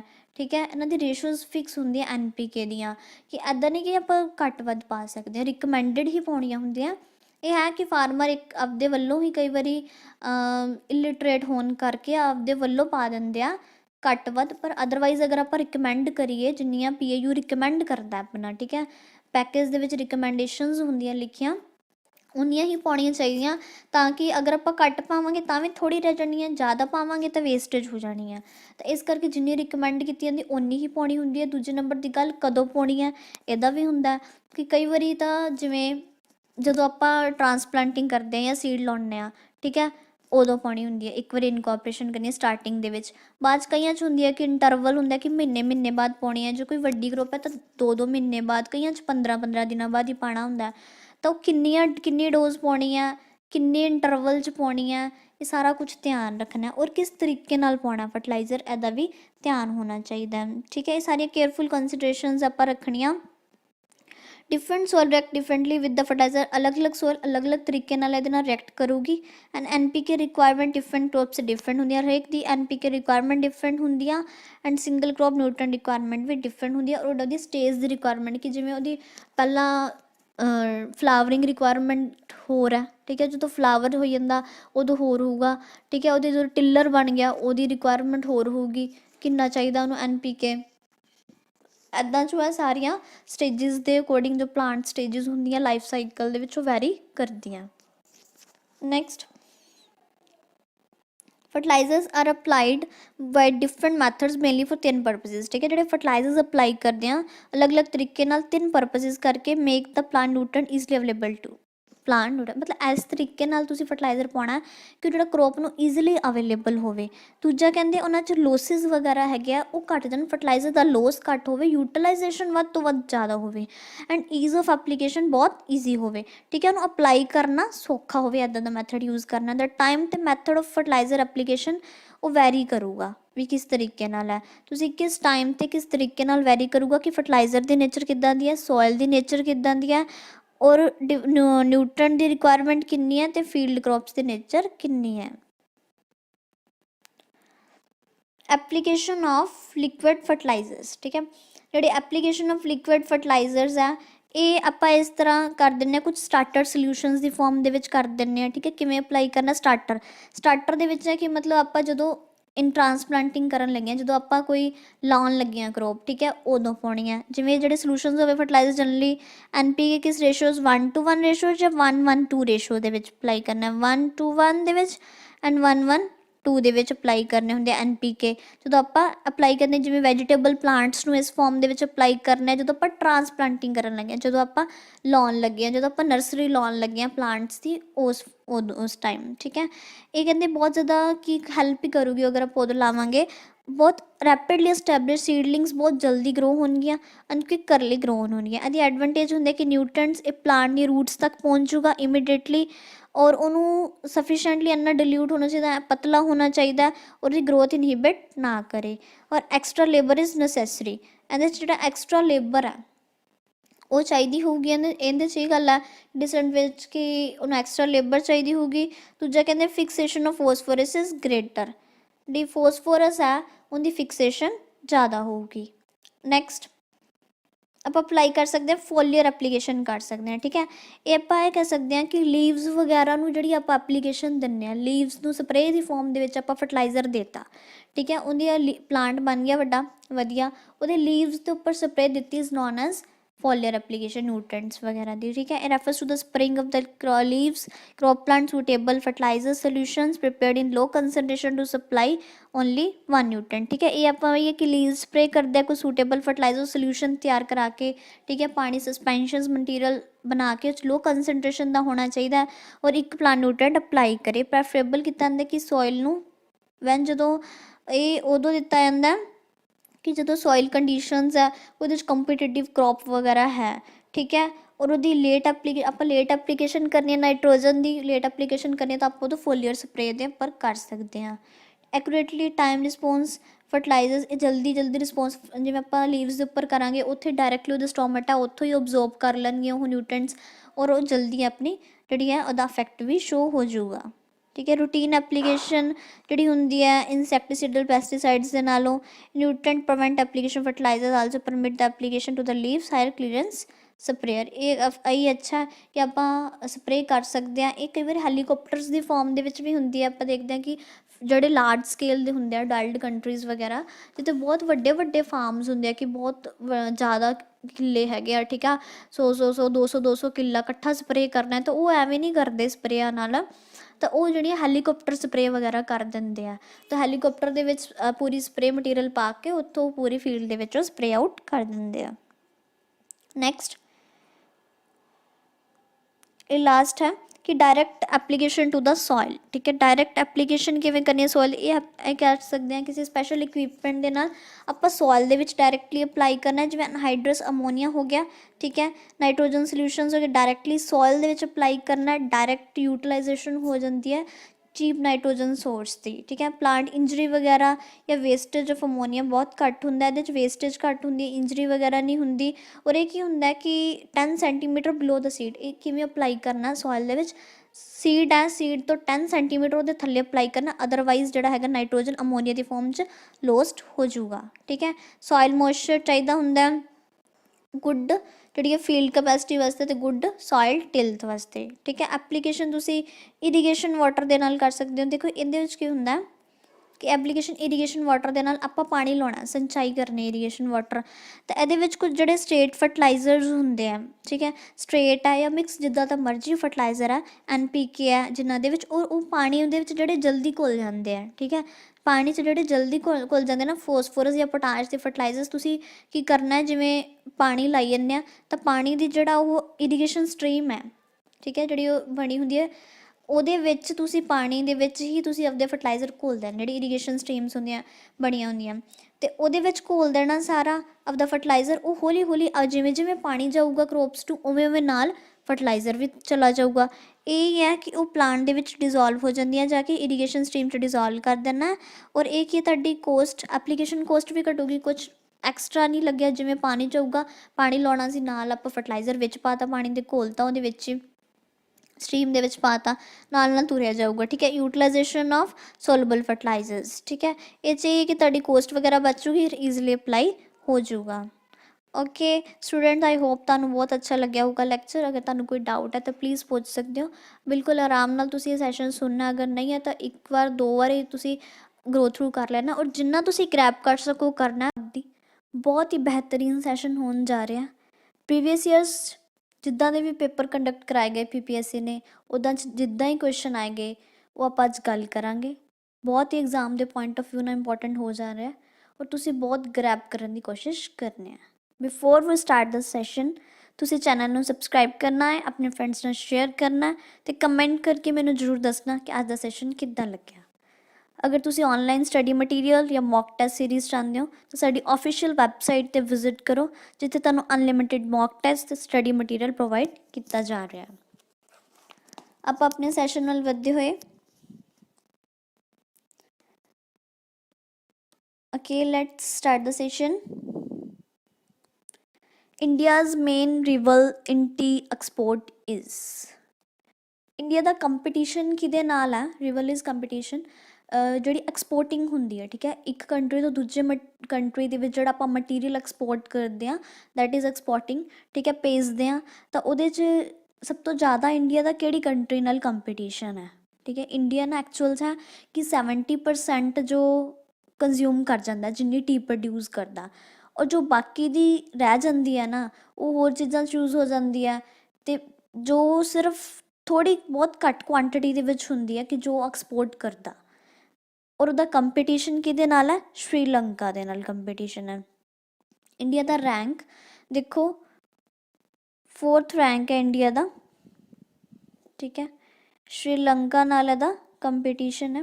ਹੋਰ ਅਗਰ ਆਪਾਂ ਇਹਦੀ ਐਕਸਪਲੇਨੇਸ਼ਨ ਦੀ ਗੱਲ ਕਰੀਏ ਕਿ ਇੰਡੀਆ ਦਾ 4th ਰੈਂਕ ਹੈਗਾ ਐਕਸਪੋਰਟਿੰਗ ਦੇ ਵਿੱਚ, ਟੀ ਦੀ ਐਕਸਪੋਰਟਿੰਗ, ਔਰ 3rd ਰੈਂਕ ਜਿਹੜਾ ਹੈਗਾ ਸ਼੍ਰੀਲੰਕਾ ਦਾ। ਇਸ ਕਰਕੇ ਇਹਦਾ ਕੰਪੀਟੀਸ਼ਨ ਸ਼੍ਰੀਲੰਕਾ ਨਾਲ ਹੈ। ਸ਼੍ਰੀਲੰਕਾ 12.1% ਐਕਸਪੋਰਟਿੰਗ ਕਰਦਾ, ਔਰ ਜੋ ਇੰਡੀਆ ਹੈ 9.8% ਜੋ ਹੈ ਐਕਸਪੋਰਟ ਕਰ ਰਿਹਾ ਆਪਣਾ। ਪਰ ਸ਼੍ਰੀਲੰਕਾ ਕਿੰਨਾ ਕਰਦਾ? 12% ਦੇ ਅਪਰੋਕਸੀਮੇਟ ਐਕਸਪੋਰਟ ਕਰਦਾ। ਤਾਂ ਇਹਦਾ ਕੰਪੀਟੀਸ਼ਨ ਕਿਹਦੇ ਨਾਲ ਹੈ? ਸ਼੍ਰੀਲੰਕਾ ਨਾਲ। Next question, when was the new agriculture policy established? ਜੋ ਆਪਣੀ ਨਵੀਂ ਐਗਰੀਕਲਚਰ ਪੋਲਿਸੀ ਹੈ ਇਹ ਕਦੋਂ ਅਸਟੈਬਲਿਸ਼ ਹੋਈ ਸੀ? ਰਾਈਟ ਆਨਸਰ ਇਜ਼ ਜੁਲਾਈ 2000। ਜੁਲਾਈ 2000 ਦੇ ਵਿੱਚ ਆਪਣੀ ਨਿਊ ਐਗਰੀਕਲਚਰ ਪੋਲਿਸੀ ਅਸਟੈਬਲਿਸ਼ ਹੋਈ ਸੀ। ਓਕੇ, ਇਹਦੇ ਵਿੱਚ ਕੀ ਸੀਗਾ? ਇਹ ਪੋਲਿਸੀ ਐਗਰੀਕਲਚਰ ਦੀ ਡਿਵੈਲਪਮੈਂਟ ਲਈ ਸਟਾਰਟ ਕੀਤੀ ਗਈ ਸੀ, ਕਿ ਐਗਰੀਕਲਚਰ ਦੀ ਓਵਰਆਲ ਡਿਵੈਲਪਮੈਂਟ ਕੀ, ਤਾਂ ਕਿ ਗਰੋਥ ਵੱਧ ਸਕੇ, ਠੀਕ ਹੈ, ਵੱਧ ਤੋਂ ਵੱਧ ਯੀਲਡ ਮਿਲੇ। ਔਰ ਇਹਨਾਂ 'ਚ ਬਹੁਤ ਸਾਰੇ ਮਾਈਅਰਸ ਵੀ ਅਡੋਪਟ ਕੀਤੇ ਗਏ, ਤਾਂ ਕਿ ਆਪਣੀ ਜਿਹੜੀ ਐਗਰੀਕਲਚਰ ਦੀ ਆਪਾਂ ਵੱਧ ਤੋਂ ਵੱਧ ਪ੍ਰੋਡਕਸ਼ਨ ਕਰ ਸਕੀਏ, ਐਕਸਪੋਰਟ ਦਾ ਬੈਨੀਫਿਟ ਹੋਵੇ, ਆਪਾਂ ਐਕਸਪੋਰਟਿੰਗ ਵੱਧ ਤੋਂ ਵੱਧ ਕਰੀਏ, ਤਾਂ ਕਿ ਆਪਾਂ ਨੂੰ ਆਪਣਾ ਐਗਰੀਕਲਚਰ ਐਕਸਪੋਰਟ ਇਨਕਰੀਜ਼ ਹੋਵੇ। ਤੁਸੀਂ ਇੱਥੇ ਹੀ ਯਾਦ ਰੱਖਣਾ ਹੈ ਕਿ ਇਸ ਜੁਲਾਈ 2000 ਦੇ ਵਿੱਚ ਇਹਨੂੰ ਸਟਾਰਟ ਕੀਤਾ ਗਿਆ ਸੀ। Okay, next question, when was micro irrigation project launch. Micro irrigation project ਦੇ ਵਿੱਚ ਕੀ ਹੁੰਦਾ ਕਿ ਇਹਦੇ ਵਿੱਚ ਬਹੁਤ ਹੀ ਐਫੀਸ਼ੀਐਂਟ ਜੀ ਇਰੀਗੇਸ਼ਨ ਸਿਸਟਮ ਚਲਾਇਆ ਗਿਆ ਸੀ।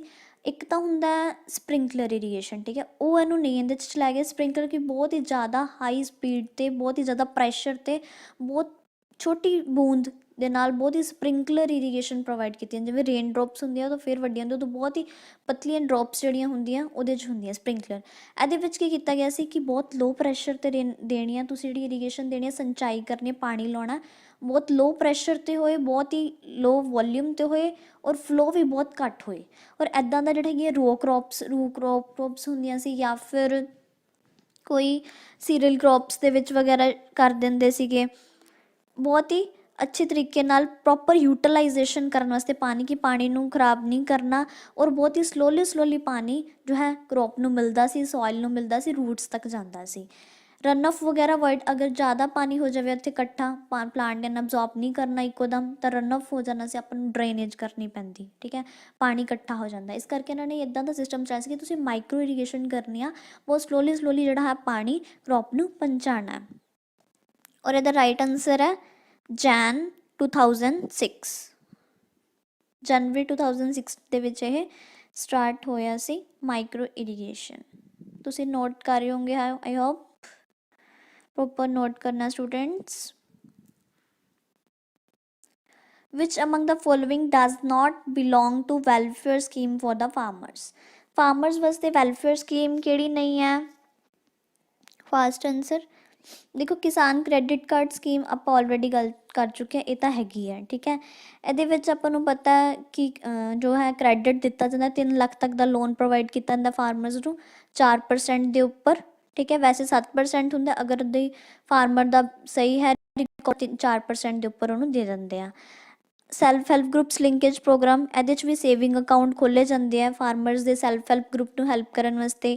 ਨੈਸ਼ਨਲ ਐਗਰੀਕਲਚਰ ਇੰਸ਼ੋਰੈਂਸ ਸਕੀਮ, ਠੀਕ ਹੈ, ਇਹ ਵੀ ਇੱਦਾਂ ਦੀ ਇੰਸ਼ੋਰੈਂਸ ਸਕੀਮ ਹੈ ਕਿ ਕ੍ਰੋਪ ਦਾ ਬੀਮਾ ਕੀਤਾ ਜਾਂਦਾ ਹੈ, ਤਾਂ ਕਿ ਅਗਰ ਕੋਈ ਨੈਚੁਰਲ ਕੈਲੇਮਿਟੀ ਕੁਛ ਵੀ ਆ ਜਾਏ ਕ੍ਰੋਪ, ਤਾਂ ਉਹ ਭਰਪਾਈ ਜਿਹੜਾ ਹੈ ਸਰਕਾਰ ਕਰੇਗੀ। ਇੰਪਲੋਈ ਰੈਫਰਲ ਸਕੀਮ, ਠੀਕ ਹੈ, ਇਹ ਆਪਣਾ ਬਿਲਕੁਲ ਰਾਈਟ ਆਨਸਰ ਹੈ, ਇਹ ਇਹਦੇ 'ਚੋਂ ਹੈ ਨਹੀਂ ਹੈਗਾ, ਠੀਕ ਹੈ। ਇਹਦੇ ਵਿੱਚ ਐਗਰੀਕਲਚਰ ਦੇ ਨਾਲ ਕੋਈ ਰਿਲੇਸ਼ਨ ਹੈਗਾ employee referral scheme. Employee referral scheme ਕੀ ਹੁੰਦਾ ਕਿ ਇੰਪਲੋਈਜ਼ ਵਗੈਰਾ ਜਿਹੜੇ ਹੁੰਦੇ ਆ ਨਾ, ਉਹ ਰੈਫਰ ਕਰਦੇ ਆ, ਕੁਝ ਕੈਂਡੀਡੇਟਸ ਨੂੰ ਰੈਫਰ ਕਰਦੇ ਆ ਕਿ ਆਪਾਂ ਜਿਵੇਂ ਸਟੂਡੈਂਟਸ ਰਿਕਮੈਂਡ ਕਰਤੇ ਕਿ ਆਹ ਵਾਲੇ ਸਟੂਡੈਂਟਸ ਅੱਛੇ ਹੈਗੇ, ਬ੍ਰਿਲੀਅੰਟ ਸਟੂਡੈਂਟਸ ਆ, ਇਹਨਾਂ ਨੂੰ ਜੋਬ 'ਤੇ ਰੱਖ ਲਓ, ਤਾਂ ਉੱਦਾਂ ਦਾ ਕੁਛ ਇੰਪਲੋਇਮੈਂਟ ਦੇ ਸਿਸਟਮ 'ਤੇ ਹੁੰਦਾ, ਪਰ ਫਾਰਮਰ ਦੇ ਨਾਲ ਇਹਦਾ ਕੋਈ ਲੈਣਾ ਦੇਣਾ ਨਹੀਂ, ਠੀਕ ਹੈ। ਤਾਂ ਆਪਣੀ ਜਿਹੜੀ ਇੰਪਲੋਈ ਰੈਫਰਲ ਸਕੀਮ ਜਿਹੜੀ ਹੈਗਾ ਆਪਣਾ right answer. Okay, now move to the next question. Guys I hope समझ आ रहा होगा, अगर किसी को भी कोई डाउट है तो प्लीज़ कमेंट करिए, पूछ सकते हैं। Who announce the introduction of national food security act, ठीक है। नेशनल फूड सिक्योरिटी एक्ट किने अनाउंस किया सी? Pranab Mukherjee, Manmohan Singh, P Chidambaram, Arun Jaitley. Anyone? Right answer is Pranab Mukherjee. Pranab Mukherjee ने जो है अपना ये ਨੈਸ਼ਨਲ ਫੂਡ ਸਿਕਿਉਰਿਟੀ ਐਕਟ ਜੋ ਹੈ ਅਨਾਊਂਸ ਕੀਤਾ ਸੀ 2013 ਦੇ ਵਿੱਚ। ਨੈਸ਼ਨਲ ਫੂਡ ਸਿਕਿਉਰਿਟੀ ਐਕਟ ਜਿਹੜਾ ਹੈ ਅਨਾਊਂਸ ਕੀਤਾ ਸੀ। ਇਹਦੇ ਵਿੱਚ ਕੀ ਸੀ, ਆਪਾਂ ਸਬਸਿਡਾਈਜ਼ਡ ਰੇਟ ਦੇ ਉੱਪਰ ਨਾ, ਠੀਕ ਹੈ, ਸਬਸਿਡੀ ਕਹਿ ਸਕਦੇ ਹਾਂ, ਸਬਸਿਡਾਈਜ਼ਡ ਰੇਟ ਦੇ ਉੱਪਰ ਆਪਾਂ ਫੂਡ ਗ੍ਰੇਨਸ ਪ੍ਰੋਵਾਈਡ ਕਰਨੇ ਸੀ। ਕਹਿੰਦੇ 2/3 ਪਾਪੂਲੇਸ਼ਨ ਨੂੰ ਉਹਨੇ ਸਬਸਿਡੀ 'ਤੇ ਫੂਡ ਗ੍ਰੇਨ ਪ੍ਰੋਵਾਈਡ ਕਰਨਾ, ਕਿ ਜਿੰਨਾ ਕੁੱਲ ਨਹੀਂ ਲੈ ਸਕਦੇ ਫੂਡ ਗ੍ਰੇਨਸ, ਤਾਂ ਬਹੁਤ ਹੀ ਉਹਨਾਂ ਨੂੰ ਸਬਸਿਡੀ ਰੇਟ ਦੇ ਉੱਪਰ ਉਹਨਾਂ ਨੂੰ ਫੂਡ ਗ੍ਰੇਨਸ ਪ੍ਰੋਵਾਈਡ ਕਰਨਾ 2/3 ਪਾਪੂਲੇਸ਼ਨ ਨੂੰ। ਇਹਦੇ 'ਚ ਬਹੁਤ ਸਾਰੀਆਂ ਸਕੀਮਸ ਆ ਜਾਂਦੀਆਂ ਸੀ ਇਹਦੇ ਅੰਡਰ, ਫੂਡ ਸਿਕਿਉਰਿਟੀ ਐਕਟ ਦੇ ਅੰਡਰ, ਜਿਵੇਂ ਮਿਡ ਡੇ ਮੀਲ ਸਕੀਮ ਹੁੰਦਾ, ਠੀਕ ਹੈ, ਉਹਦੇ 'ਚ ਬੱਚਿਆਂ ਨੂੰ ਖਾਣਾ ਦਿੱਤਾ ਜਾਂਦਾ ਸਕੂਲਸ ਦੇ ਵਿੱਚ। ਇੰਟੀਗ੍ਰੇਟਿਡ ਚਾਈਲਡ ਡਿਵੈਲਪਮੈਂਟ ਸਕੀਮ ਹੈ, ਜਿਵੇਂ ਆਂਗਨਵਾੜੀ ਹੁੰਦੇ ਆ, ਉਹਨਾਂ ਨੂੰ ਫੂਡ ਪ੍ਰੋਵਾਈਡ ਕੀਤਾ ਜਾਂਦਾ, ਉਹ ਆ ਗਏ। ਪਬਲਿਕ ਡਿਸਟਰੀਬਿਊਸ਼ਨ ਸਿਸਟਮ ਆ ਗਿਆ। ਇਹਨਾਂ ਦਾ ਮੇਨ ਮੋਟਿਵ ਇਹ ਸੀ ਕਿ ਫੂਡ ਗ੍ਰੇਨਸ ਪ੍ਰੋਵਾਈਡ ਕਰਨਾ, ਔਰ ਬਹੁਤ ਹੀ ਸਬਸਿਡੀ ਰੇਟ ਦੇ ਉੱਪਰ ਜਿਹੜੇ ਫੂਡ ਗ੍ਰੇਨਸ ਪ੍ਰੋਵਾਈਡ ਕੀਤੇ ਜਾਣ, ਤਾਂ ਕਿ ਫੂਡ ਸਿਕਿਉਰਿਟੀ ਹੋਵੇ। Next question, which among the following is not serial. ਦੇਖੋ ਇਹਦੇ 'ਚੋਂ ਸੀਰੀਅਲ ਕਿਹੜਾ ਨਹੀਂ ਹੈਗਾ, ਆਲਰੇਡੀ ਆਪਾਂ ਨੂੰ ਇਹਦੇ ਬਾਰੇ ਬਹੁਤ ਪਤਾ ਹੋਣਾ ਚਾਹੀਦਾ। ਰਾਈਸ ਵੀ ਸੀਰੀਅਲ ਹੈ, ਵੀਟ ਵੀ ਹੈ, ਮੇਜ਼ ਵੀ ਹੈ, ਪਰ ਗ੍ਰਾਮ ਆਪਣਾ ਸੀਰੀਅਲ ਨਹੀਂ ਹੈਗਾ ਕਿਉਂਕਿ ਇਹ ਪਲਸ ਕ੍ਰੌਪ ਹੈ, ਠੀਕ ਹੈ। The answer is gram. Next, which sector is the backbone of Indian economy. Indian economy ਦਾ ਬੈਕਬੋਨ ਕਿਹੜਾ ਹੈ? ਐਂਡ ਕਿ 60% ਤੋਂ ਅਬਵ ਜਿਹੜੀ ਪਾਪੂਲੇਸ਼ਨ ਹੈ ਨਾ ਉਹਦੀ ਇੰਪਲੋਇਮੈਂਟ ਐਗਰੀਕਲਚਰ ਸੈਕਟਰ 'ਚ ਹੈ ਔਰ ਇਹਦਾ GDP ਦੇ ਵਿੱਚ ਵੀ ਬਹੁਤ ਅੱਛਾ ਹਿੱਸਾ ਹੈ ਐਗਰੀਕਲਚਰ ਦਾ। ਤੋ ਆਪਾਂ ਕੀ ਕਹਿ ਸਕਦੇ ਹਾਂ, ਆਪਣਾ ਜਿਹੜਾ backbone Indian economy the is agriculture sector.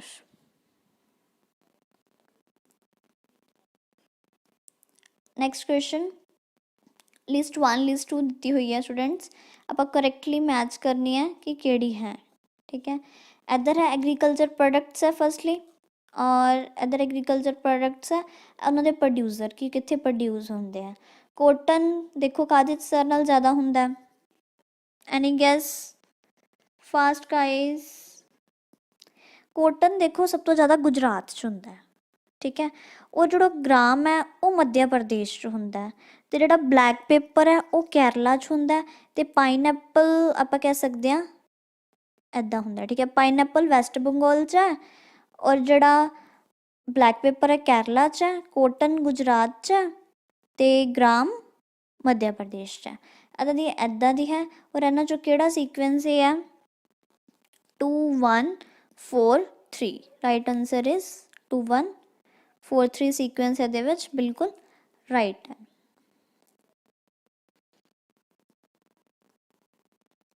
Next question, where in India is irrigation done by tanks. Tanks ਤੋਂ ਜਿਹੜੀ ਇਰੀਗੇਸ਼ਨ ਹੁੰਦੀ ਹੈ ਇੰਡੀਆ ਦੇ ਵਿੱਚ ਕਿੱਥੇ ਹੁੰਦੀ ਹੈ। ਠੀਕ ਹੈ, ਇਹ ਆਪਾਂ ਦੇਖਣਾ ਇੰਡੀਆ ਦੇ ਵਿੱਚ ਟੈਂਕਸ ਦੇ ਨਾਲ ਜੋ ਇਰੀਗੇਸ਼ਨ ਲਗਾਈ ਜਾਂਦੀ ਹੈ ਕਿੱਥੇ ਲਗਾਈ ਜਾਂਦੀ ਹੈ। ਕਰਨਾਟਕਾ 'ਚ ਵੀ ਲਗਾਈ ਜਾਂਦੀ ਹੈ, ਤਾਮਿਲਨਾਡੂ 'ਚ ਵੀ, ਆਂਧਰਾ ਪ੍ਰਦੇਸ਼ 'ਚ ਵੀ। ਸੋ ਆਪਣਾ ਆਨਸਰ ਹੋਏਗਾ all of above.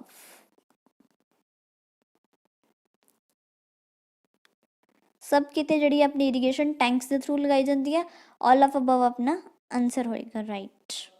Next question please, which of the following plant top is the most efficient converter of solar energy. ਦੇਖੋ ਜਿਹੜੀਆਂ ਸੋਲਰ ਰੇਜ਼ ਆਉਂਦੀਆਂ ਉਹਦੀ ਬਹੁਤ ਹੀ ਅੱਛੀ ਤਰੀਕੇ ਨਾਲ ਯੂਟੀਲਾਈਜੇਸ਼ਨ ਕਰਕੇ ਔਰ ਉਹਨੂੰ ਜਿਹੜੇ ਆਪਣਾ ਪ੍ਰੋਡਕਟ ਆ ਉਹਦੇ ਵਿੱਚ ਪ੍ਰੋਪਰਲੀ ਤਰੀਕੇ ਨਾਲ ਉਹਨੂੰ ਬਾਈਂਡ ਕਰਨ ਵਾਸਤੇ ਕਿ ਸੋਲਰ ਐਨਰਜੀ ਨੂੰ ਕੈਮੀਕਲ ਬੌਂਡਸ ਦੇ ਵਿੱਚ ਕਨਵਰਟ ਕਰਨਾ, ਕਿ ਐਨਰਜੀ ਦੀ ਕਨਵਰਸ਼ਨ ਕਰਨੀ, ਉਹਦੀ ਯੂਟੀਲਾਈਜੇਸ਼ਨ ਕਰਨੀ। ਕਿਹੜੀ ਕਰੋਪ ਹੈ ਬਹੁਤ ਵਧੀਆ ਤਰੀਕੇ ਨਾਲ ਯੂਟੀਲਾਈਜ਼ ਕਰਦੀ ਹੈ। ਆਪਾਂ ਆਪਸ਼ਨਸ ਦੇਖਦੇ ਹਾਂ, ਪੈਡੀ ਹੈ ਜਿਹਨੂੰ ਰਾਈਸ ਕਹਿੰਦੇ ਹੈ, wheat, millet and ABC। Answer please fast, millets. ਵੈਸੇ ਤਾਂ ਸ਼ੂਗਰ ਕੇਨ ਹੈ, ਸਭ ਤੋਂ ਜ਼ਿਆਦਾ ਸ਼ੂਗਰ ਕੇਨ ਮੰਨੀ ਜਾਂਦੀ ਹੈ ਕਿ ਸੋਲਰ ਕਨਵਰਟਰ ਬੈਸਟ ਹੈ, ਬਟ ਇਹਦੇ ਵਿੱਚ ਸ਼ੂਗਰ ਕੇਨ ਦੀ ਆਪਸ਼ਨ ਨਹੀਂ ਹੈ, ਤਾਂ ਉਸ ਤੋਂ ਬਾਅਦ ਸ਼ੂਗਰ ਕੇਨ ਤੋਂ ਬਾਅਦ ਮਿਲਟਸ ਆ ਜਾਂਦੇ ਆ, ਤਾਂ ਮਿਲਟਸ ਸਭ ਤੋਂ ਜ਼ਿਆਦਾ ਜਿਹੜੀ ਹੈ ਕਨਵਰਸ਼ਨ ਕਰਦਾ। ਵੈਸੇ ਵੀ C4 ਜਿਹੜੇ ਪਲਾਂਟਸ ਹੁੰਦੇ ਆ ਉਹ ਸਭ ਤੋਂ ਜ਼ਿਆਦਾ ਐਫੀਸ਼ੀਐਂਟ ਕਨਵਰਟਰ ਮੰਨੇ ਜਾਂਦੇ ਆ। ਠੀਕ ਹੈ, ਜਿਵੇਂ ਮੇਜ਼ ਹੋ ਗਿਆ, ਸ਼ੂਗਰ ਕੇਨ ਹੋ ਗਿਆ, ਮਿਲਟਸ ਵਗੈਰਾ ਆ ਗਏ। ਤਾਂ ਪੈਡੀ, ਵੀਟ ਤਾਂ ਆਪਣੇ ਕੋਲ C3 ਪਲਾਂਟਸ ਹੋਏ, ਤਾਂ C4 ਪਲਾਂਟਸ ਜਿਹੜੇ ਆ ਐਫੀਸ਼ੀਐਂਟ ਕਨਵਰਟਰ ਹੁੰਦੇ ਆ। ਇਹਨਾਂ ਨੂੰ ਆਪਾਂ ਇਹਦੇ 'ਚ ਮਿਲਟ ਆਏਗਾ answer. Okay, next question, crop thickness is highest in which state. Crop thickness ਸਭ ਤੋਂ ਜ਼ਿਆਦਾ ਕਿਹੜੀ ਸਟੇਟ 'ਚ ਹੈ। ਕ੍ਰੌਪ ਥਿਕਨੈਸ ਦੇ ਵਿੱਚ ਕੀ ਹੁੰਦਾ ਕਿ ਕ੍ਰੌਪ ਦੀ ਥਿਕਨੈਸ ਕਿੰਨੀ ਹੈ। ਠੀਕ ਹੈ, ਉਹਦੇ 'ਚ ਸਕੂਲੈਂਟ ਕਿੰਨਾ, ਫਾਈਬਰ ਵਗੈਰਾ ਕਿੰਨਾ, ਔਰ ਉਹਦੀ ਮੋਟਾਈ ਕਿੰਨੀ ਹੈ, ਜਾਂ ਉਹਦੇ ਨਿਊਟ੍ਰੈਂਟ ਸਟੇਟਸ ਵਗੈਰਾ ਵੀ ਇਹਦੇ ਤੋਂ ਆਪਾਂ ਲਗਾ ਸਕਦੇ ਹਾਂ। ਯੀਲਡ ਹੋ ਗਿਆ, ਉਹਦੀ ਪ੍ਰੋਡਕਸ਼ਨ, ਨਿਊਟ੍ਰੈਂਟ ਸਟੇਟਸ ਕੰਪੇਅਰ ਕਰ ਸਕਦੇ ਹਾਂ। ਔਰ ਆਪਣਾ ਕੁਐਸਚਨ ਹੈ ਕਿ ਇਹਦੇ 'ਚ ਹਾਈਐਸਟ ਕਿਹੜੀ ਸਟੇਟ ਦੇ ਵਿੱਚ ਹੈ। ਠੀਕ ਹੈ, ਸਭ ਤੋਂ ਜ਼ਿਆਦਾ ਤਾਂ ਉਹ ਆਪਣੀ ਪੰਜਾਬ ਦੇ ਵਿੱਚ ਹੀ ਹੈ। ਕ੍ਰੌਪ ਥਿਕਨੈਸ ਸਭ ਤੋਂ ਜ਼ਿਆਦਾ ਪੰਜਾਬ 'ਚ। ਓਕੇ, ਆਈ ਹੋਪ ਸਮਝ ਆ ਰਿਹਾ ਹੋਏਗਾ students. Next, which of the following variety of wheat is high yielding. High yielding ਦੇਖੋ ਕਿਹੜੀ ਵਰਾਇਟੀ ਹੈ, ਵੀਟ ਦੀ ਦੇਖਣੀ ਆ ਆਪਾਂ। ਓਕੇ, ਐਂਡ ਦੇਖੋ ਜਿਹੜਾ ਜਿਆ ਇਹ ਰਾਈਸ ਦੀ ਵਰਾਇਟੀ ਹੈ, ਆਪਾਂ ਵੀਟ ਦੀ ਲੈਣੀ ਆ। ਜਗਨਨਾਥ ਵੀ ਰਾਈਸ ਦੀ ਵਰਾਇਟੀ ਹੈ।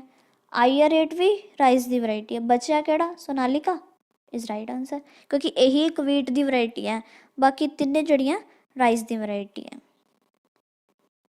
ਨੈਕਸਟ, ਇਸਬਗੋਲ is an important cash crop in which of the following state. ਇਸਬਗੋਲ ਕਿਹੜੀ ਕੈਸ਼ ਕਰੋਪ ਹੈ। ਕੈਸ਼ ਕਰੋਪਸ ਕਿਹੜੀਆਂ ਹੁੰਦੀਆਂ ਸਟੂਡੈਂਟਸ, ਕੈਸ਼ ਕਰੋਪਸ ਉਹ ਹੁੰਦੇ ਆ ਕਿ ਜਿੱਥੋਂ ਆਪਾਂ ਨੂੰ ਕੈਸ਼ ਜਨਰੇਟ ਹੁੰਦਾ, ਨਾਮ ਤੋਂ ਹੀ ਕਲੀਅਰ ਹੈ। ਕੈਸ਼ ਜਨਰੇਟ ਹੋਊਗਾ, ਆਪਾਂ ਨੂੰ ਪ੍ਰੋਫਿਟ ਹੋਊਗਾ। ਠੀਕ ਹੈ, ਪ੍ਰੋਫਿਟ ਗੇਨ ਹੋਊਗਾ, ਉਹਨੂੰ ਆਪਾਂ ਕੈਸ਼ ਕਰੋਪਸ ਹੋਣਗੀਆਂ। ਔਰ ਨਾਮ ਤੋਂ ਕਲੀਅਰ ਜਿੱਥੋਂ ਆਪਾਂ ਨੂੰ ਕੈਸ਼ ਮਿਲੂਗਾ। ਤਾਂ ਇਸਬਗੋਲ ਕਿਹੜੀ ਸਟੇਟ ਦੇ ਵਿੱਚ ਕੈਸ਼ ਕਰੋਪ ਹੈ। यस, गुजरात। गुजरात ਦੇ ਵਿੱਚ ਇਸਬਗੋਲ ਸਭ ਤੋਂ ਜ਼ਿਆਦਾ ਕੈਸ਼ ਕ੍ਰੌਪ ਲਈ ਮੰਨੀ ਜਾਂਦੀ ਹੈ। Next 14th question, during the last few years maximum setback to poultry industry has been due to, ठीक है। ਸੈਟਬੈਕ ਕੀ ਹੁੰਦਾ ਕਿ ਆਪਣਾ ਜਿਹੜਾ ਹੈ ਪ੍ਰੋਗਰੈਸ ਉੱਥੇ ਨਹੀਂ ਹੋ ਚੁੱਕੀ, ਕੋਈ ਪ੍ਰੋਬਲਮ ਆ ਗਈ ਜਿਹਦੇ ਨਾਲ ਆਪਣੀ ਉੱਥੇ ਪ੍ਰੋਗਰੈਸ ਨਹੀਂ ਹੋਈ, ਠੀਕ ਹੈ। ਉਹ ਕਿਹੜੀ ਇਹਨਾਂ 'ਚੋਂ ਡਿਸੀਜ਼ ਹੈ ਜਿਹਨੇ ਇੰਨੀ ਪ੍ਰੋਬਲਮ ਕ੍ਰੀਏਟ ਕਰਤੀ ਕਿ ਜਿਹੜੀ ਆਪਣੀ ਪੋਲਟਰੀ ਇੰਡਸਟਰੀ ਹੈ ਬਿਲਕੁਲ ਪਿੱਛੇ ਚਲੀ ਗਈ, ਉਹਦੀ ਪ੍ਰੋਗਰੈਸ ਬਿਲਕੁਲ ਬੰਦ ਹੋ ਗਈ। ਤਾਂ ਉਹ ਹੈਗੀ ਹੈ ਆਪਣੀ ਰਾਣੀ ਖੇਤ ਡਿਸੀਜ਼। ਇੱਕ ਇੱਦਾਂ ਦੀ ਡਿਸੀਜ਼ ਹੁੰਦੀ ਹੈ ਪੋਲਟਰੀ ਦੀ ਜਿਹੜੀ ਕੀ ਹੈ ਉਹਨੇ ਕਾਫੀ ਸਾਲਾਂ ਤੋਂ ਇਹਨੂੰ ਸੈਟਬੈਕ ਕਰਤਾ, ਆਪਣੀ ਪੋਲਟਰੀ ਇੰਡਸਟਰੀ ਨੂੰ ਪਿੱਛੇ ਲਿਆਉਣ ਦਾ ਪ੍ਰੋਗਰੈਸ ਤੋਂ। ਕਾਫੀ ਐਪੀਡੈਮਿਕ ਇਹ ਡਿਸੀਜ਼ ਰਹੀ Ranikhet disease. Next question please 15th question 'ਚ ਕੀ ਹੈ, ਲਿਸਟ 1 ਐਂਡ 2 ਹੈ, ਆਪਾਂ ਇਹਨੂੰ ਮੈਚ ਕਰਨਾ। ਦੇਖੋ ਇਹਦੇ ਵਿੱਚ ਕਿਹੜਾ ਹੈ, ਆਪਾਂ ਕਲਾਈਮੇਟਿਕ ਕੰਡੀਸ਼ਨਸ ਦੇਖਣੀਆਂ ਬਾਹਰਲੇ ਦੀਆਂ, ਰਾਈਸ ਦੀਆਂ, ਮਿਲਟਸ ਦੀਆਂ, ਟੀ ਦੀਆਂ, ਠੀਕ ਹੈ। ਇਹਨਾਂ ਦੇ ਵਿੱਚ ਕਿੱਦਾਂ ਦੀਆਂ ਕਲਾਈਮੇਟਿਕ ਕੰਡੀਸ਼ਨਸ ਚਾਹੀਦੀਆਂ। ਬਾਹਰਲੇ ਨੂੰ ਤਾਂ ਦੇਖੋ ਚਾਹੀਦਾ ਹੁੰਦਾ ਕੂਲ ਕਲਾਈਮੇਟ ਵਿਦ ਪੂਰਰ ਸੋਇਲ, ਠੀਕ ਹੈ। ਮਤਲਬ ਇਹਦਾ ਦਾ ਆਨਸਰ ਆ ਹੋ ਗਿਆ ਕਿ ਕੂਲ ਕਲਾਈਮੇਟ ਚਾਹੀਦਾ, ਬਿਲਕੁਲ ਪੂਰਰ ਸੋਇਲ ਹੋਏ ਚਾਹੇ ਕੋਈ ਗੱਲ ਨਹੀਂ, ਪਰ ਕਲਾਈਮੇਟ ਕਹਿੰਦਾ ਮੈਨੂੰ ਥੋੜ੍ਹਾ ਕੂਲ ਦੇ ਦਿਓ, ਠੀਕ ਹੈ। ਨੈਕਸਟ ਹੈ ਰਾਈਸ ਨੂੰ ਕੀ ਚਾਹੀਦਾ ਹੈ, ਹੌਟ ਅਤੇ moist climate with rich soil, ਅਤੇ ਇਹਦਾ 4th ਹੈ, ਠੀਕ ਹੈ। ਔਰ ਉਦੋਂ ਬਾਅਦ ਮਿਲਟਸ ਨੂੰ ਚਾਹੀਦਾ ਹੌਟ ਅਤੇ dry climate with poor soil, ਠੀਕ ਹੈ। ਲਾਸਟ ਵਨ ਇਜ਼ ਜਿਹੜਾ ਬਚਿਆ ਆਪਣਾ ਟੀ, ਤਾਂ ਟੀ ਨੂੰ ਕੀ ਚਾਹੀਦਾ, ਕਹਿੰਦੇ cool climate with poor soil. ਤਾਂ ਇਹਨਾਂ 'ਚੋਂ ਆਪਣਾ ਕਿਹੜਾ ਕੰਬੀਨੇਸ਼ਨ ਰਾਈਟ ਹੋਏਗਾ, 2 4 1 3। ਓਕੇ ਗਾਈਜ਼, ਇਹ ਕਲਾਈਮੇਟਿਕ ਕੰਡੀਸ਼ਨਸ ਦੇ ਅਕੋਰਡਿੰਗ ਸੈੱਟ ਕੀਤਾ ਕਿ ਉਹਨੂੰ ਕਿੱਦਾਂ ਦੀ ਕਲਾਈਮੇਟਿਕ ਕੰਡੀਸ਼ਨਸ ਚਾਹੀਦੀਆਂ। Next question please